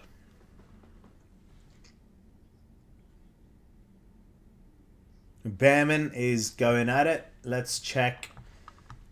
Okay, we have an update from Lewis Hamilton. Okay, it's just how he feels. Okay, he feels really getting my mind and body into a much better place. Honestly, I feel a lot better in a long time. And then I think we started quite well so far. It's just an exciting time, new generation car. Like we were locked in the car, which I inherited. This is a car I've been able to be part of developing the sim. A lot of my DNA is within it. Yeah, it's the first car that Lewis is pretty much... It's the first car Lewis... It's the first Ferrari that Lewis has actually got, you know, as part of his time at Ferrari. This is the first Ferrari with Lewis's DNA in it. So yeah, a lot to sort of, yeah, pretty interesting stuff over there. Just gonna take a couple of, let's test this out. Where are we? What are we talking about? We're talking about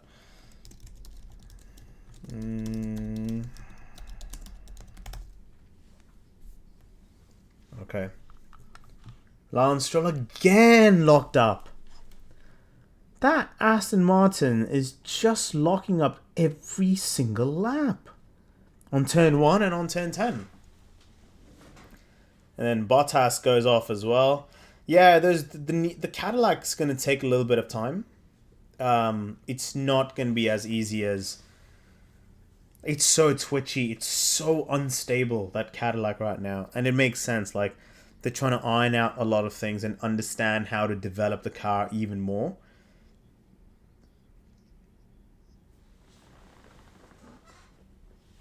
So let's see. You got Liam Lawson on the track now. And yeah, I was just talking about how this Ferrari is going to be the first... yeah, okay, here we go. With 45 minutes remaining, there's still nobody threatening that fastest lap from Piastri, as drivers are more in their long runs now, so race runs. This includes Bottas and Hadjar, who are largely playing catch-up at the stage with the various issues they have had since the morning. So... It's kind of the name of the game. And if you look at Lawson, Liam Lawson is on a C3. And again, most likely longer run. How much off is he? Yeah, longer run. 4 seconds off sector 2. So yeah, he's just trundling along.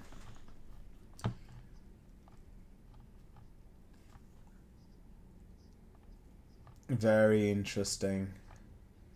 I want to see if there's anything more from the Bahrain International Circuit from motorsport.com. Nothing here. Okay, what do we have here? Okay. F1 Bahrain Test 2 photos.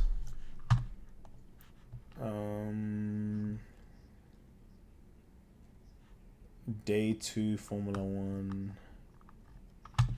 Nope, that's not it. Okay, we have Cadillac on track. Let's just talk about what's going on track now.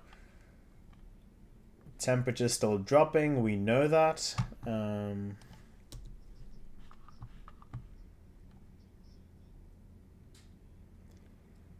Yeah, no, obviously, man. Like, you guys haven't been... Okay, Bottas going into turn 1. A lot of bottoming. And then as soon as he puts the brake on, wants to turn, the car just goes straight off. Straight through. Just shot like a dart.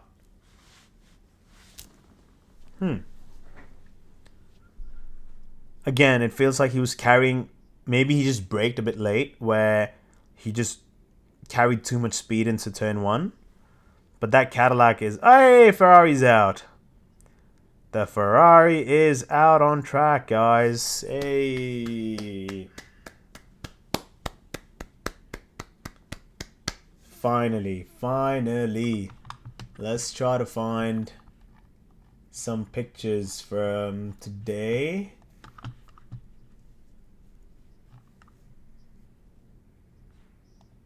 Okay, must be here. There we go. We get some nice pictures. Lewis is on track now. Piastri is top of the times again. Where's Lewis? I thought we had a Lewis image. We had a very nice image of Lewis. There he is. Yeah, Lewis Hamilton's back on track. Finally, Ferrari were working on the rear end of the ESF26 for almost 2 hours. Almost 2 hours.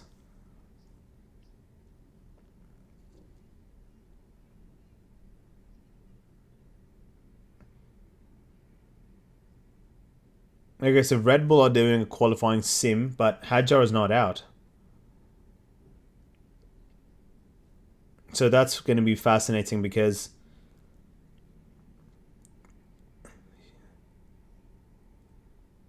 Ruth Buscombe is saying that Red Bull are basically simulating a qualifying session for the last hour.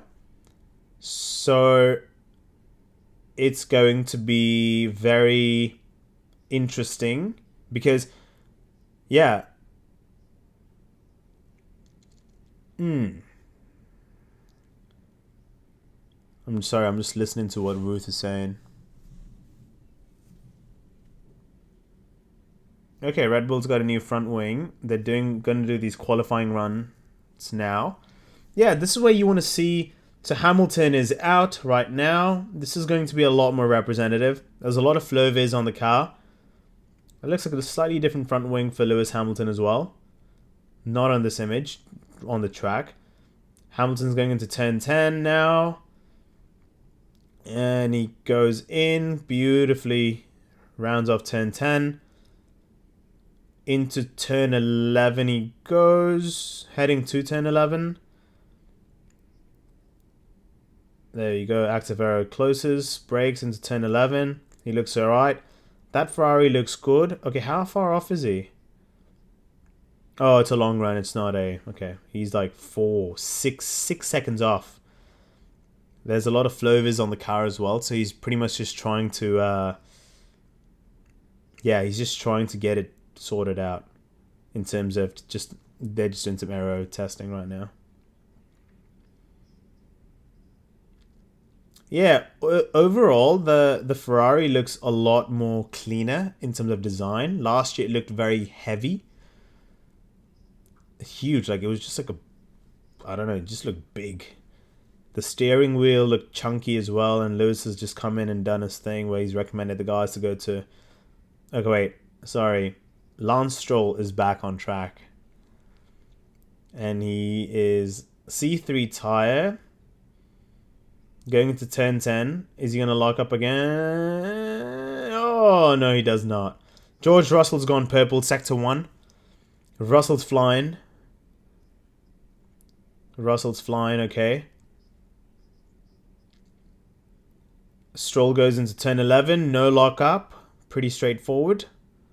Very nice from Stroll. Going to be pretty far off. Yeah, 2.3 seconds off still. After sector 2. And here we go. Stroll goes through into turn 13 and 14.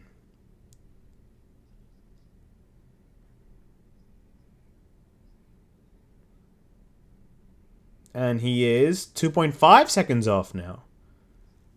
Not bad. So they've reduced the gap for sure. They have reduced the gap for sure. That's good to know. George Russell comes through. And he just went off. He was going fast. Russell was fastest in Sector 1. And then he, into turn 10, just shot straight off. Didn't stop. Couldn't slow down.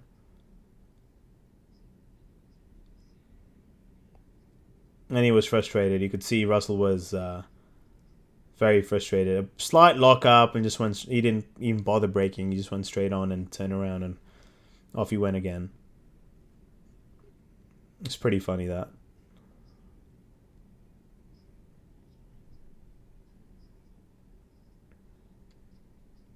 He might do another run. You got 36 minutes to go still.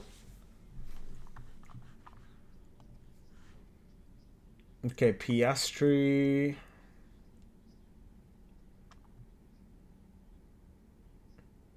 Here we go. Russell is probably going to do a couple of cooldown laps and then go again, probably. But yeah, he was on track to beat Oscar's time.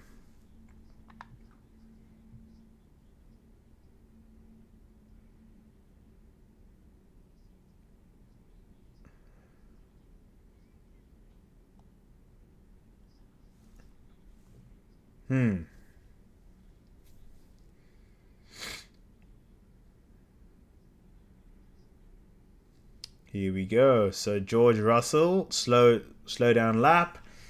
What's happening? What's happening? Have we got any updates from F1 over here? Hamilton comes back out. Ferrari fixed that little issue that it seems, and Hamilton's back out.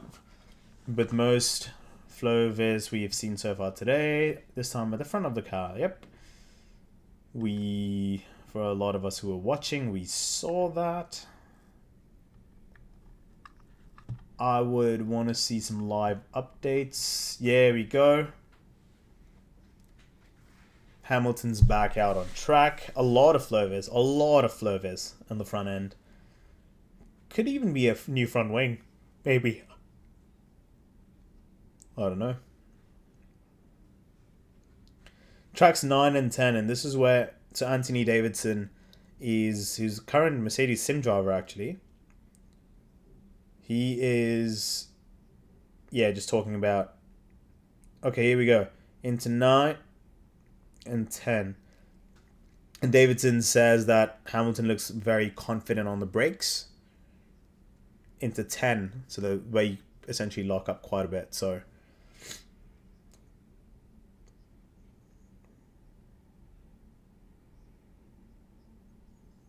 Okay, so Davidson is saying that the McLaren, when it comes into turn 10, that tight turn, he says that the McLaren is a little bit reluctant on rotation, which, again, like that, I'm not a driver, so I wouldn't know, to be fair. But very, very interesting, though. Yeah, Piastri's car is understeering, according to Anthony Davidson. And understeer essentially is well, you essentially think of it. Let's say you turn left, but the car isn't turning as left further as you would like, right? It's kind of just you would love to go even more. So it's understeering. Oversteer is when you turn, let's say, left at a 45-degree and the car just completely turns left and you're like, whoa, that was a bit too much. That was oversteery. So that is how you describe oversteer and understeer.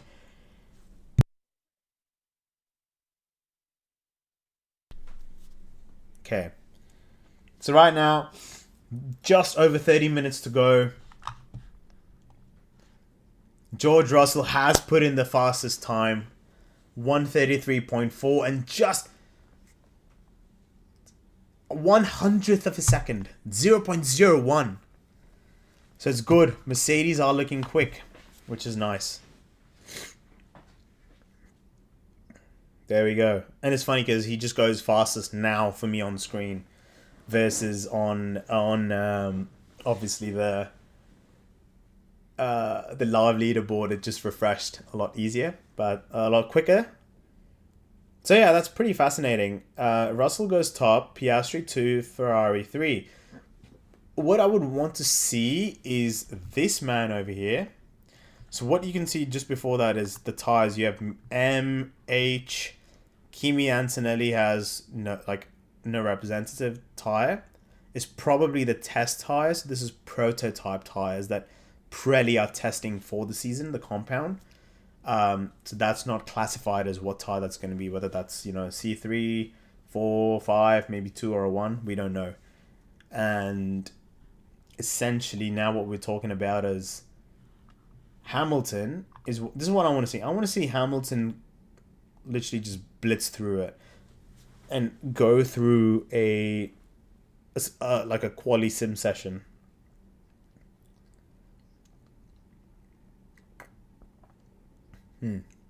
I don't know if we're going to see a run from Lewis just yet.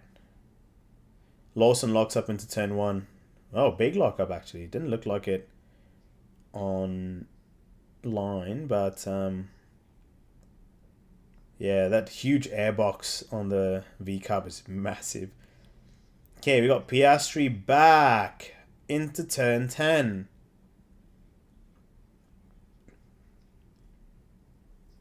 Second fastest right now. So 133.4 is the fastest in the test 1, day 3. Kimi did 133.2 as the fastest lap, and already on day 1 of test 2 we are at that 133.4, so that's kind of expected. Who's sandbagging? Like, that's the question right now. We need to hopefully answer. Who's sandbagging? I would love to see who's sandbagging right now.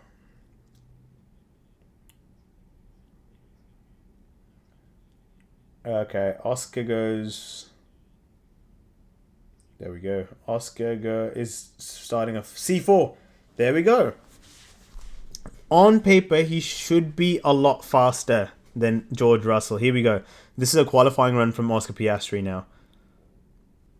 I'm actually going to get off this page because my thing's a bit lagged out. Okay, here we go. He's already down in Sector 1 by 2 seconds. How? Oh, it's an old set of C4s. That's why. Okay, that makes a little bit more sense.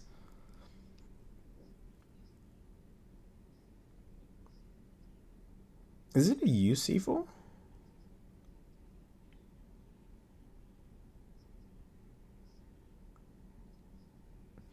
Yeah, no, this is a race run on a C4. This is not. Yeah, we.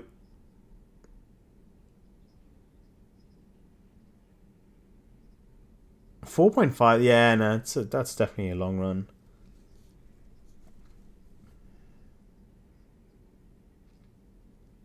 So yeah, McLaren last week said, Andrea Stella said that McLaren's race pace isn't as fast as Ferrari's, and I, again, we don't know too much about it, but that's what they're mentioning, right? So if we have something like I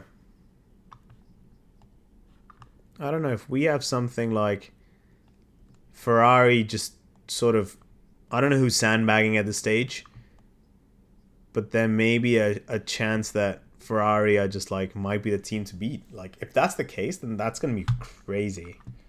But I don't know. Ferrari copium, we are not going to be doing that. But yeah, Russell's gone quickest.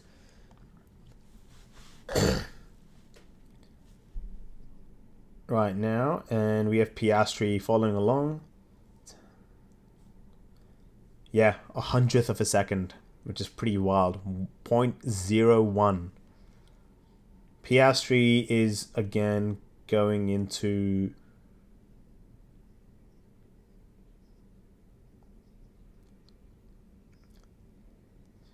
Here we go. But it's Jillian Palmer's saying like how during the last hour it should be power hour because it's so representative. You want to sort of, have the lowest amount of fuels that you have and just go blitz the timesheets and just give your qualifying runs a go, right? No one's done that yet. No one is, apart from George Russell for putting in a 133.4 on a C3, no one's done it. No one's done it yet. So it's fascinating to see. Well, everyone's doing long runs for some reason. So hopefully tomorrow and the day after on Friday evening, we will see more qualifying runs because I think that's kind of how it's going to go. Today's more about like race pace and like teams playing a lot of catch up. So Cadillac had sensor issues. Cadillac with sensor issues. Hadjar had a fluid leak.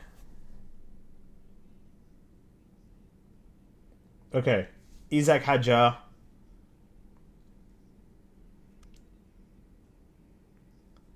26 minutes to go. Isaac Hadjar. Hadjar's on what tyre is that?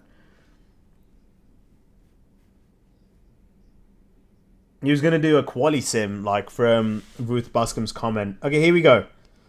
Here we go. Hadjar into turn 1. Good entry. Into 1. Into 2. Looks okay. Into turn 3. Is he on a C4? No, it has to be a quali. Here we go. Turn 4. Ah, bit of oversteer there. Oh, he's backed off. Oh, he's backed off, man. Oh, all right, Lawrence, Jolien, you guys really built up the hype, and then yeah, it only lasted 4 corners. Yeah, he was not ideal. He looked a bit twitchy. I think he's going to go again. He's only used a little bit of it. 24 minutes. Come on, guys. You got to up there. We want to see some quali runs now, man.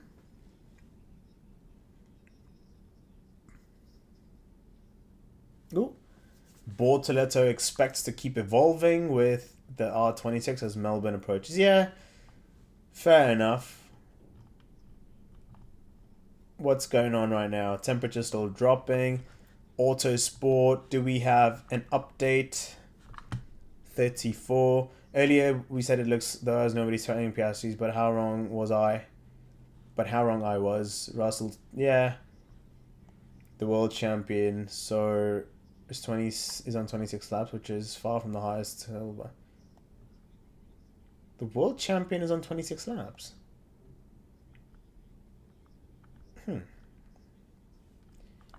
The world champion is on 26 laps. Who? Hamilton? Oh, yeah, no, it has to be Hamilton because Norris is... Okay. Hamilton is out on track now. Okay, I want to see this now. Probably some long runs as well, I would imagine.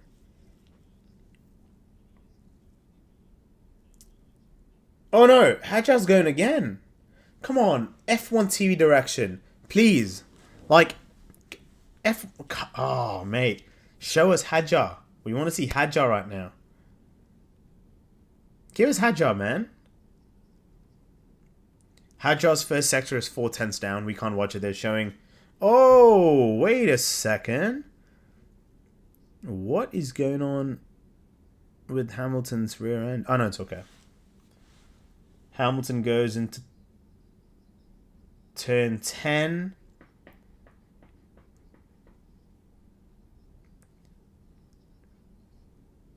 Oh my god, this is not good because Isaac Hadjar right now is 4/10 down in sector 1. Okay, and what's going to happen is tomorrow Max is in the car the entire day. But Hadjar then comes in on Friday during the morning session. And that's it.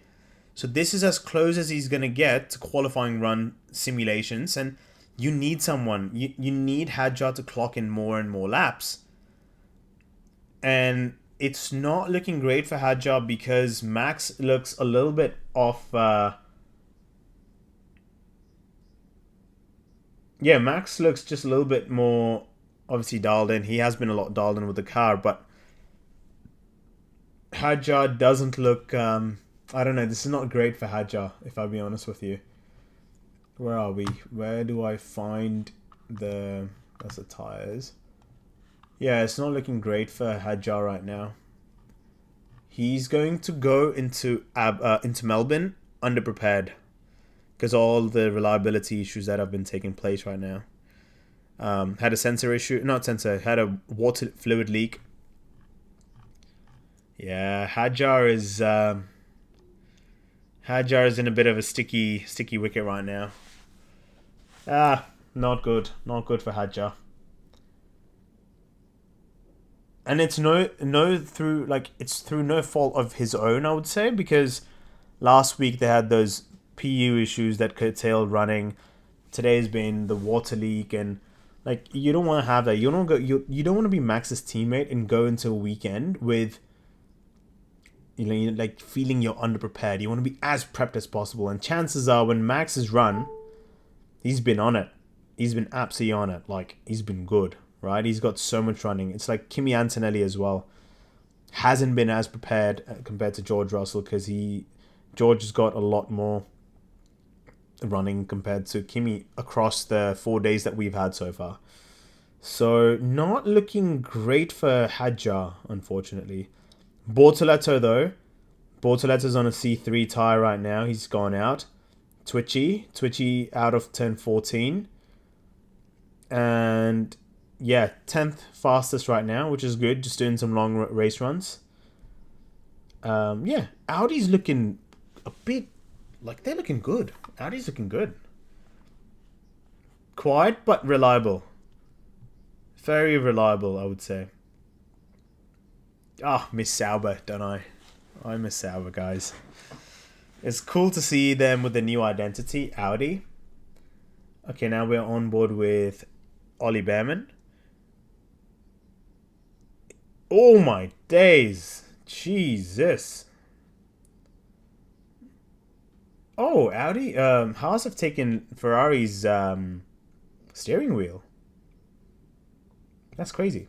Well, not really. They have the gearbox, engine, and stuff anyway. And then here's a fun fact.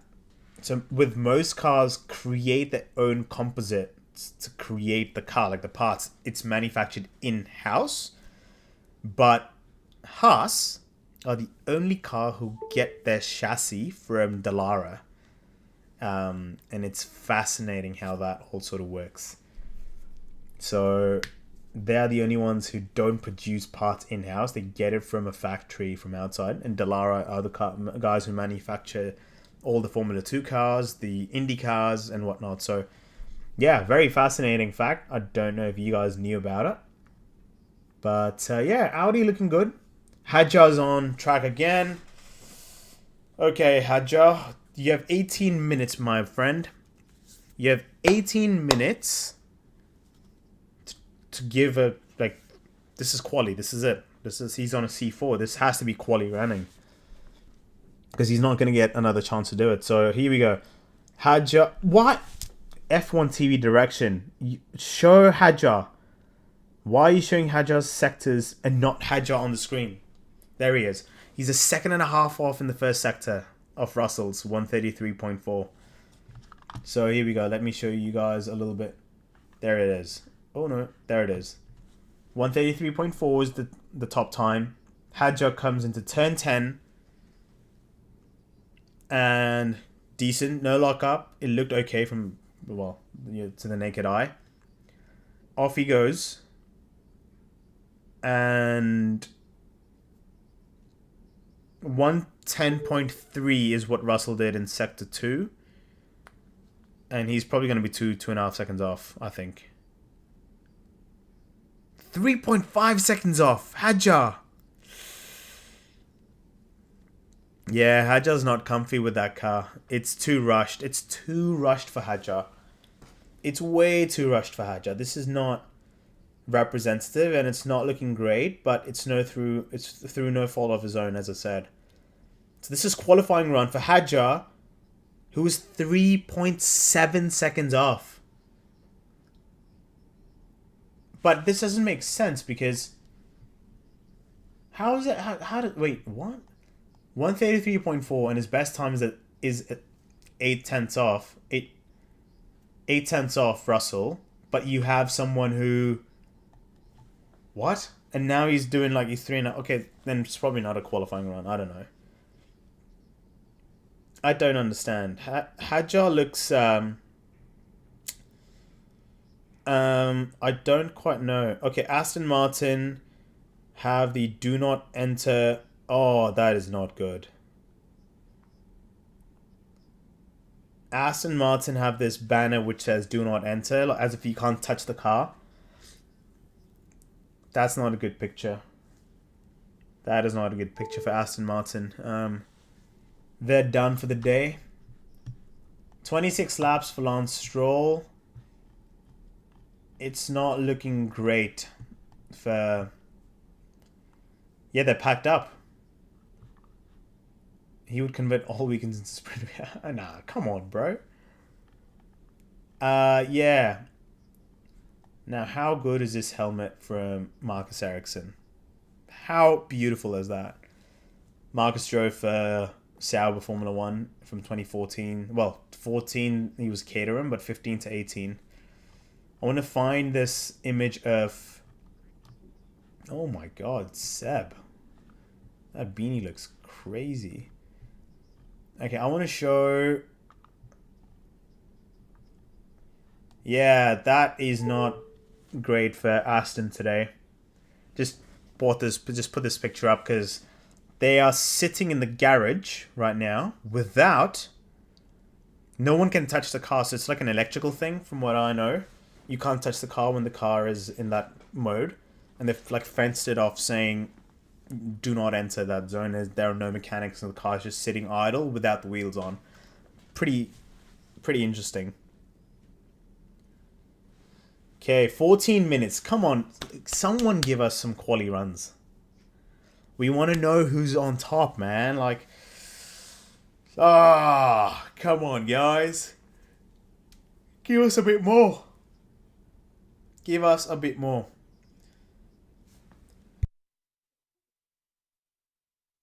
Sorry.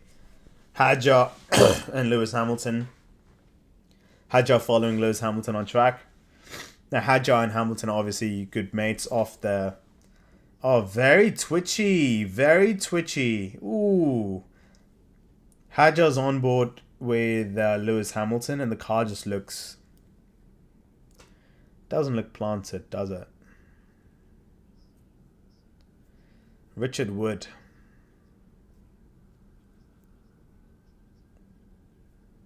Hamilton peels into the pits. Piastri going out on an out. He's on an out lap now. Now this is where I think Piastri would surely go for it. You know, like literally give it now a good run. Okay, Hadjar is back out on a C4. This is not quick running, I would say. Honda Racing have posted. Interesting, right? Because, yeah, 1.3 seconds off Russell.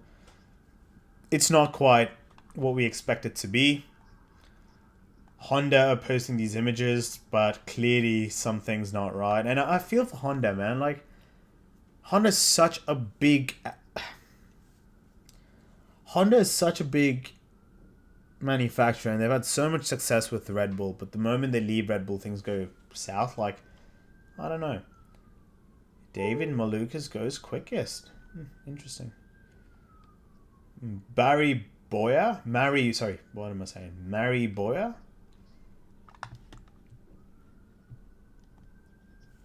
Yeah, looks good. Looks alright. The Cadillac. And right now, there we go. We had a bit of action in the early part of the morning session. But yeah, Hadjar comes through the final corner. Again, more race runs. Yeah. What else is going on? We need some more updates. Let's see if we can find more pictures. Russell topped at the beginning. Still no updates in pictures. Yeah. Piastri's out. He's 100th off Oscar Piastri. Oh, sorry, George Russell. Oscar Piastri's a 100th off George Russell. There you go, 0.01. Russell goes out and he stops. Pit stop practice. Don't know, maybe we might just go out for a start practice straight, but yeah, Piastri's there. He's heading into 10-10 again. Not the biggest fan of the McLaren livery. I'll say that. He's on a C2 tyre now, Piastri, which means longer runs, so more race simulation, and we're not going to see anyone fly, shall we say. But okay, so we are a minute away from a red flag where they're going to test the red flag, and then there's going to be like VSC and yellow flags that are going to be tested, which is not ideal. This is probably done. Like, as soon as you get into like the last 10 minutes, which we are pretty much now, then you have what's called like a testing segment for Formula One, where they actually test all the systems in terms of red flag, yellow flags, virtual safety car, all of that, just the mechanisms, so that they themselves at the FIA are ready for Australia and all the Grand Prix. So yeah, not ideal, not ideal. We will get it tomorrow. We'll get some more quick runs tomorrow. But what I'm interested in now in the last 10 minutes is the practice starts. That was a huge issue last week. And we want to see if, again, Lewis and whatnot have said it's not as, where was it? Was it here? No, it wasn't here. Where was it? Where was it? Where are we looking at? There we go. Fluorescent paint on the cars. Often confuses new fans. This is physically done. This is done to physically map the aerodynamic flow, giving teams data for their analysis later. It's called FlowViz. And now we have a VSC on track, a virtual safety car. The VSC is out, which is great. George Russell is out again. And all the guys, 14 minutes, final 4 minutes, will be running system checks in the last 10. Yeah. Cadillac's done a lot of mileage, which has been pretty good. Yeah. It's good to see what Cadillac have been able to pull off. Yeah. Cadillac they've had a pretty good day. Now we have a red flag on track, which means session is stopped. Essentially, cars, in this case, in the testing, during testing, they are allowed to go, you know, they're allowed to go back and forth a little bit. No problem. There's no penalty for continuing on track. But most cars will come into the pits and then they'll head out again as soon as it's green flag. And then they'll go around a couple of times and then do a practice start. So it's just system checks from the FIA's perspective. And there you go. McLaren comes in for a pit stop practice and the car goes out again. And they are not going to leave the pit lane now because it's red flag, but they're going to line up at the end. So that's going to be pretty interesting. Well, and Cadillac is coming through, the Cadillac of Bottas. Yeah, no, Cadillac have done well. They've done a good job today. A few gremlins. It's a brand new team. It's kind of expected. They obviously have a Ferrari power unit, which is sort of good because I don't know if Cadillac have their own gearbox or if they borrowed it from Ferrari. I think they have their own gearbox because Haas are the only team who has a Ferrari gearbox as well. Yeah, 8 hours each day remaining. So 16 hours of testing to go and 7 minutes because we have just under 7 minutes to go. Yeah, Mercedes look good. Again, that's the big talking point, I would say. It looks like Ferrari, Hamilton's a lot more secured in how he's feeling, which is nice. So, pretty good, I would say, for Hamilton as well. He looks a lot more comfortable with the car. You can see a smirk on his face, which we haven't seen in a while. You have Cadillac, which they've done alright. They've done good today. A decent amount of lap time. Obviously, you're going to have gremlins that you have to sort of fight. But you want to get those ironed out. You don't want to have a perfect test and then go into Australia and your car just breaks down. So, that's good. Okay, green flag. Now you can go. They should let them go. And we have all cars lined up in the pit lane. Everyone's going to come out and just do a few laps of demo laps for the last 6 minutes. This is not going to be representative at all, and then they're going to come out and do a practice start. This is going to be the reaction. Like, we want to see what happens here. There's a green light. Here we go. Because, as they were saying, you need 10 seconds or so for the turbo to generate the torque for you to get the good launch. I'm going to be very curious to see how it all works. So, Isaac Hadjar going out into his final 5 minutes of evening hour running, because Max is going to be there tomorrow the entire day. He's smiling now, but I don't know if he's going to be satisfied with his running. I don't know. Looks a little bit like Alain Prost, doesn't he, Hadjar? But yeah, I'm not too sure how it's going to come through with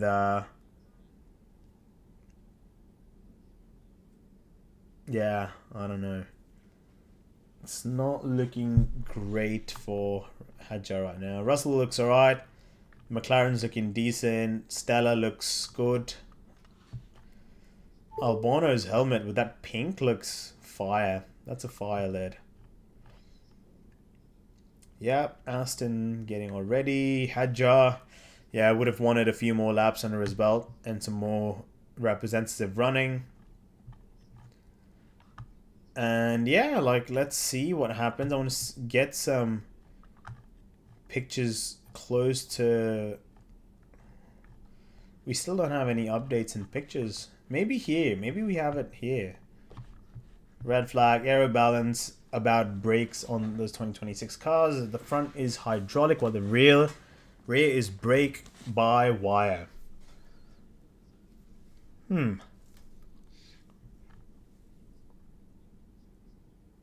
Oh, all right. Sainz's dad. That's a crazy dynamic. How everyone's on the pit wall. Okay, here we go. Here we go. All the cars are doing burnouts. Here we go. We're gonna see a practice start now. I'm gonna get both my headphones in for this, earplugs or whatever you want to call it. Okay, cars are coming out. Is Colapinto gonna spin? Probably not. Okay. Very high revs.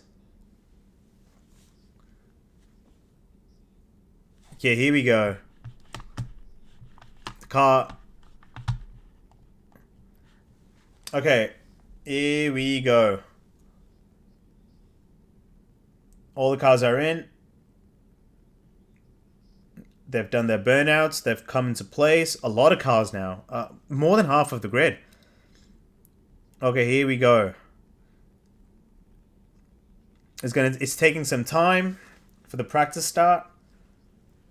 Start procedure. Oh, so much flashing. It's crazy. Here we go. Extra formation lap. Why?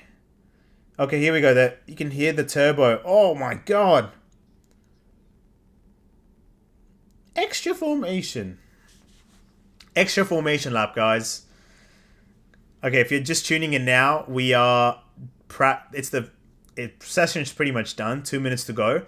So they're doing the start procedure. The race start procedure. And this is where it's going to be very, very interesting. In terms of how it comes about. I'm very curious to see this because you have...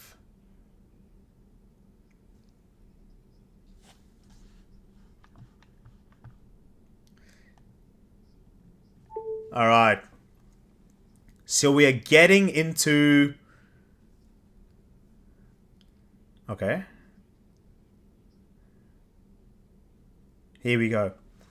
So yeah, now what's happening, let me just quickly explain. The cars are coming, the session's pretty much done at this point, and you're seeing the drivers, all of them, go and do their practice starts. So 1 minute to go, we had an extra formation lap, and we want to see what happens with the practice start because last week it was an absolute mess. Franco nearly spun, hit the barrier, and then when the lights went green, 4 cars out of 6 or what, like, were just stationary. They didn't move. So this is going to be fascinating to see if that's going to be the case again. How many cars do we have? So 1, 2. Okay, 1, 2, 3, 4, 5, 6. Easily more than half of the grid. Here we go. Here we go. This is what I want to see now. Piastri leads, followed by Lawson.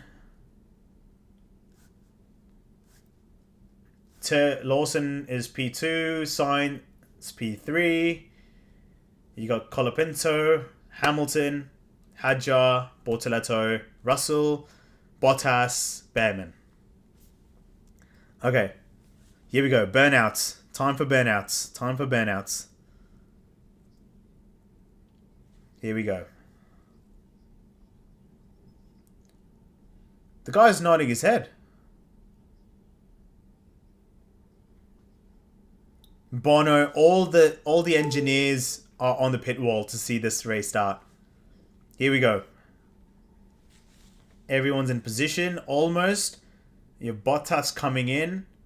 All the burnouts done, and now they're going to start revving, I think. Guys are just like lifting and they're just giving it a bit of power. Okay. Turbos are on. The revs. Oh my god, those revs. Here we go, here we go. Everyone's gone off. Audi very slow. Cadillac goes through. Hadjar's gone through. Okay, here we go. Not too bad. But those revs were so high. And yellow flag. So loud. But it wasn't for 10 seconds. I just didn't feel like it. Well, it's not as bad as we thought, guys. Is it?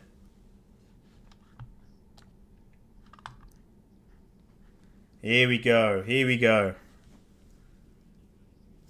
The cars got off together. We're fine. We're good, man. We're good.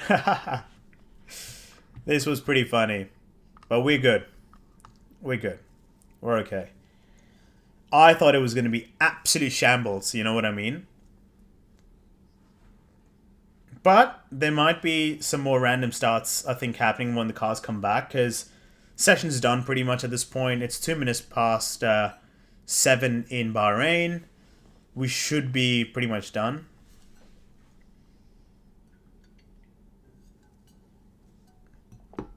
Yeah. It's a brilliant start from Piastri. A slow getaway from Lawson, who drops into third behind Sainz. But yeah, the main thing for me was, did all cars launch at the same time? Kind of did. So it's okay. But in Australia, or even throughout the first half of the season, I would say if you guys are buying tickets, see if you can get good main grandstand tickets, because you don't want to miss out on the start. The start's pretty wild. So day 1 testing is complete. Here we go. We have, this is sort of the, yeah, this is what's happened. So we have George Russell setting a 133.4, followed by Oscar Piastri, literally a 100th off, 0.01 seconds off from Russell, and then Charles Leclerc was top in the AM session. And yeah, Norris, Kimi Antonelli, Hadjar. Hadjar had a lot more running today than last week, but again, not ideal for Isaac Hadjar. Lewis Hamilton is looking quietly confident. Looks pretty good. He looks in sync with the car, albeit he did a lot of running with the prototype Pirelli tires. Sainz looking good as well. Again, good, reliable running. Colapinto, Bortoleto, Albon, Lawson, Behrman, Gasly, Stroll, Ocon, Alonso, Hulkenberg, Lindblad, Bottas, and Perez. All the teams had both drivers in their AM PM sessions, apart from Red Bull. Red Bull had Isaac Hadjar for the entire day today. Max is going to be the entire day tomorrow.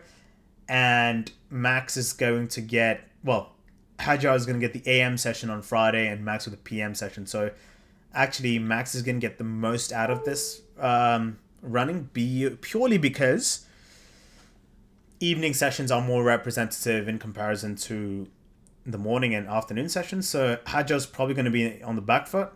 But yeah, that's kind of been the running today. Not a lot of stuff happened, to be honest with you.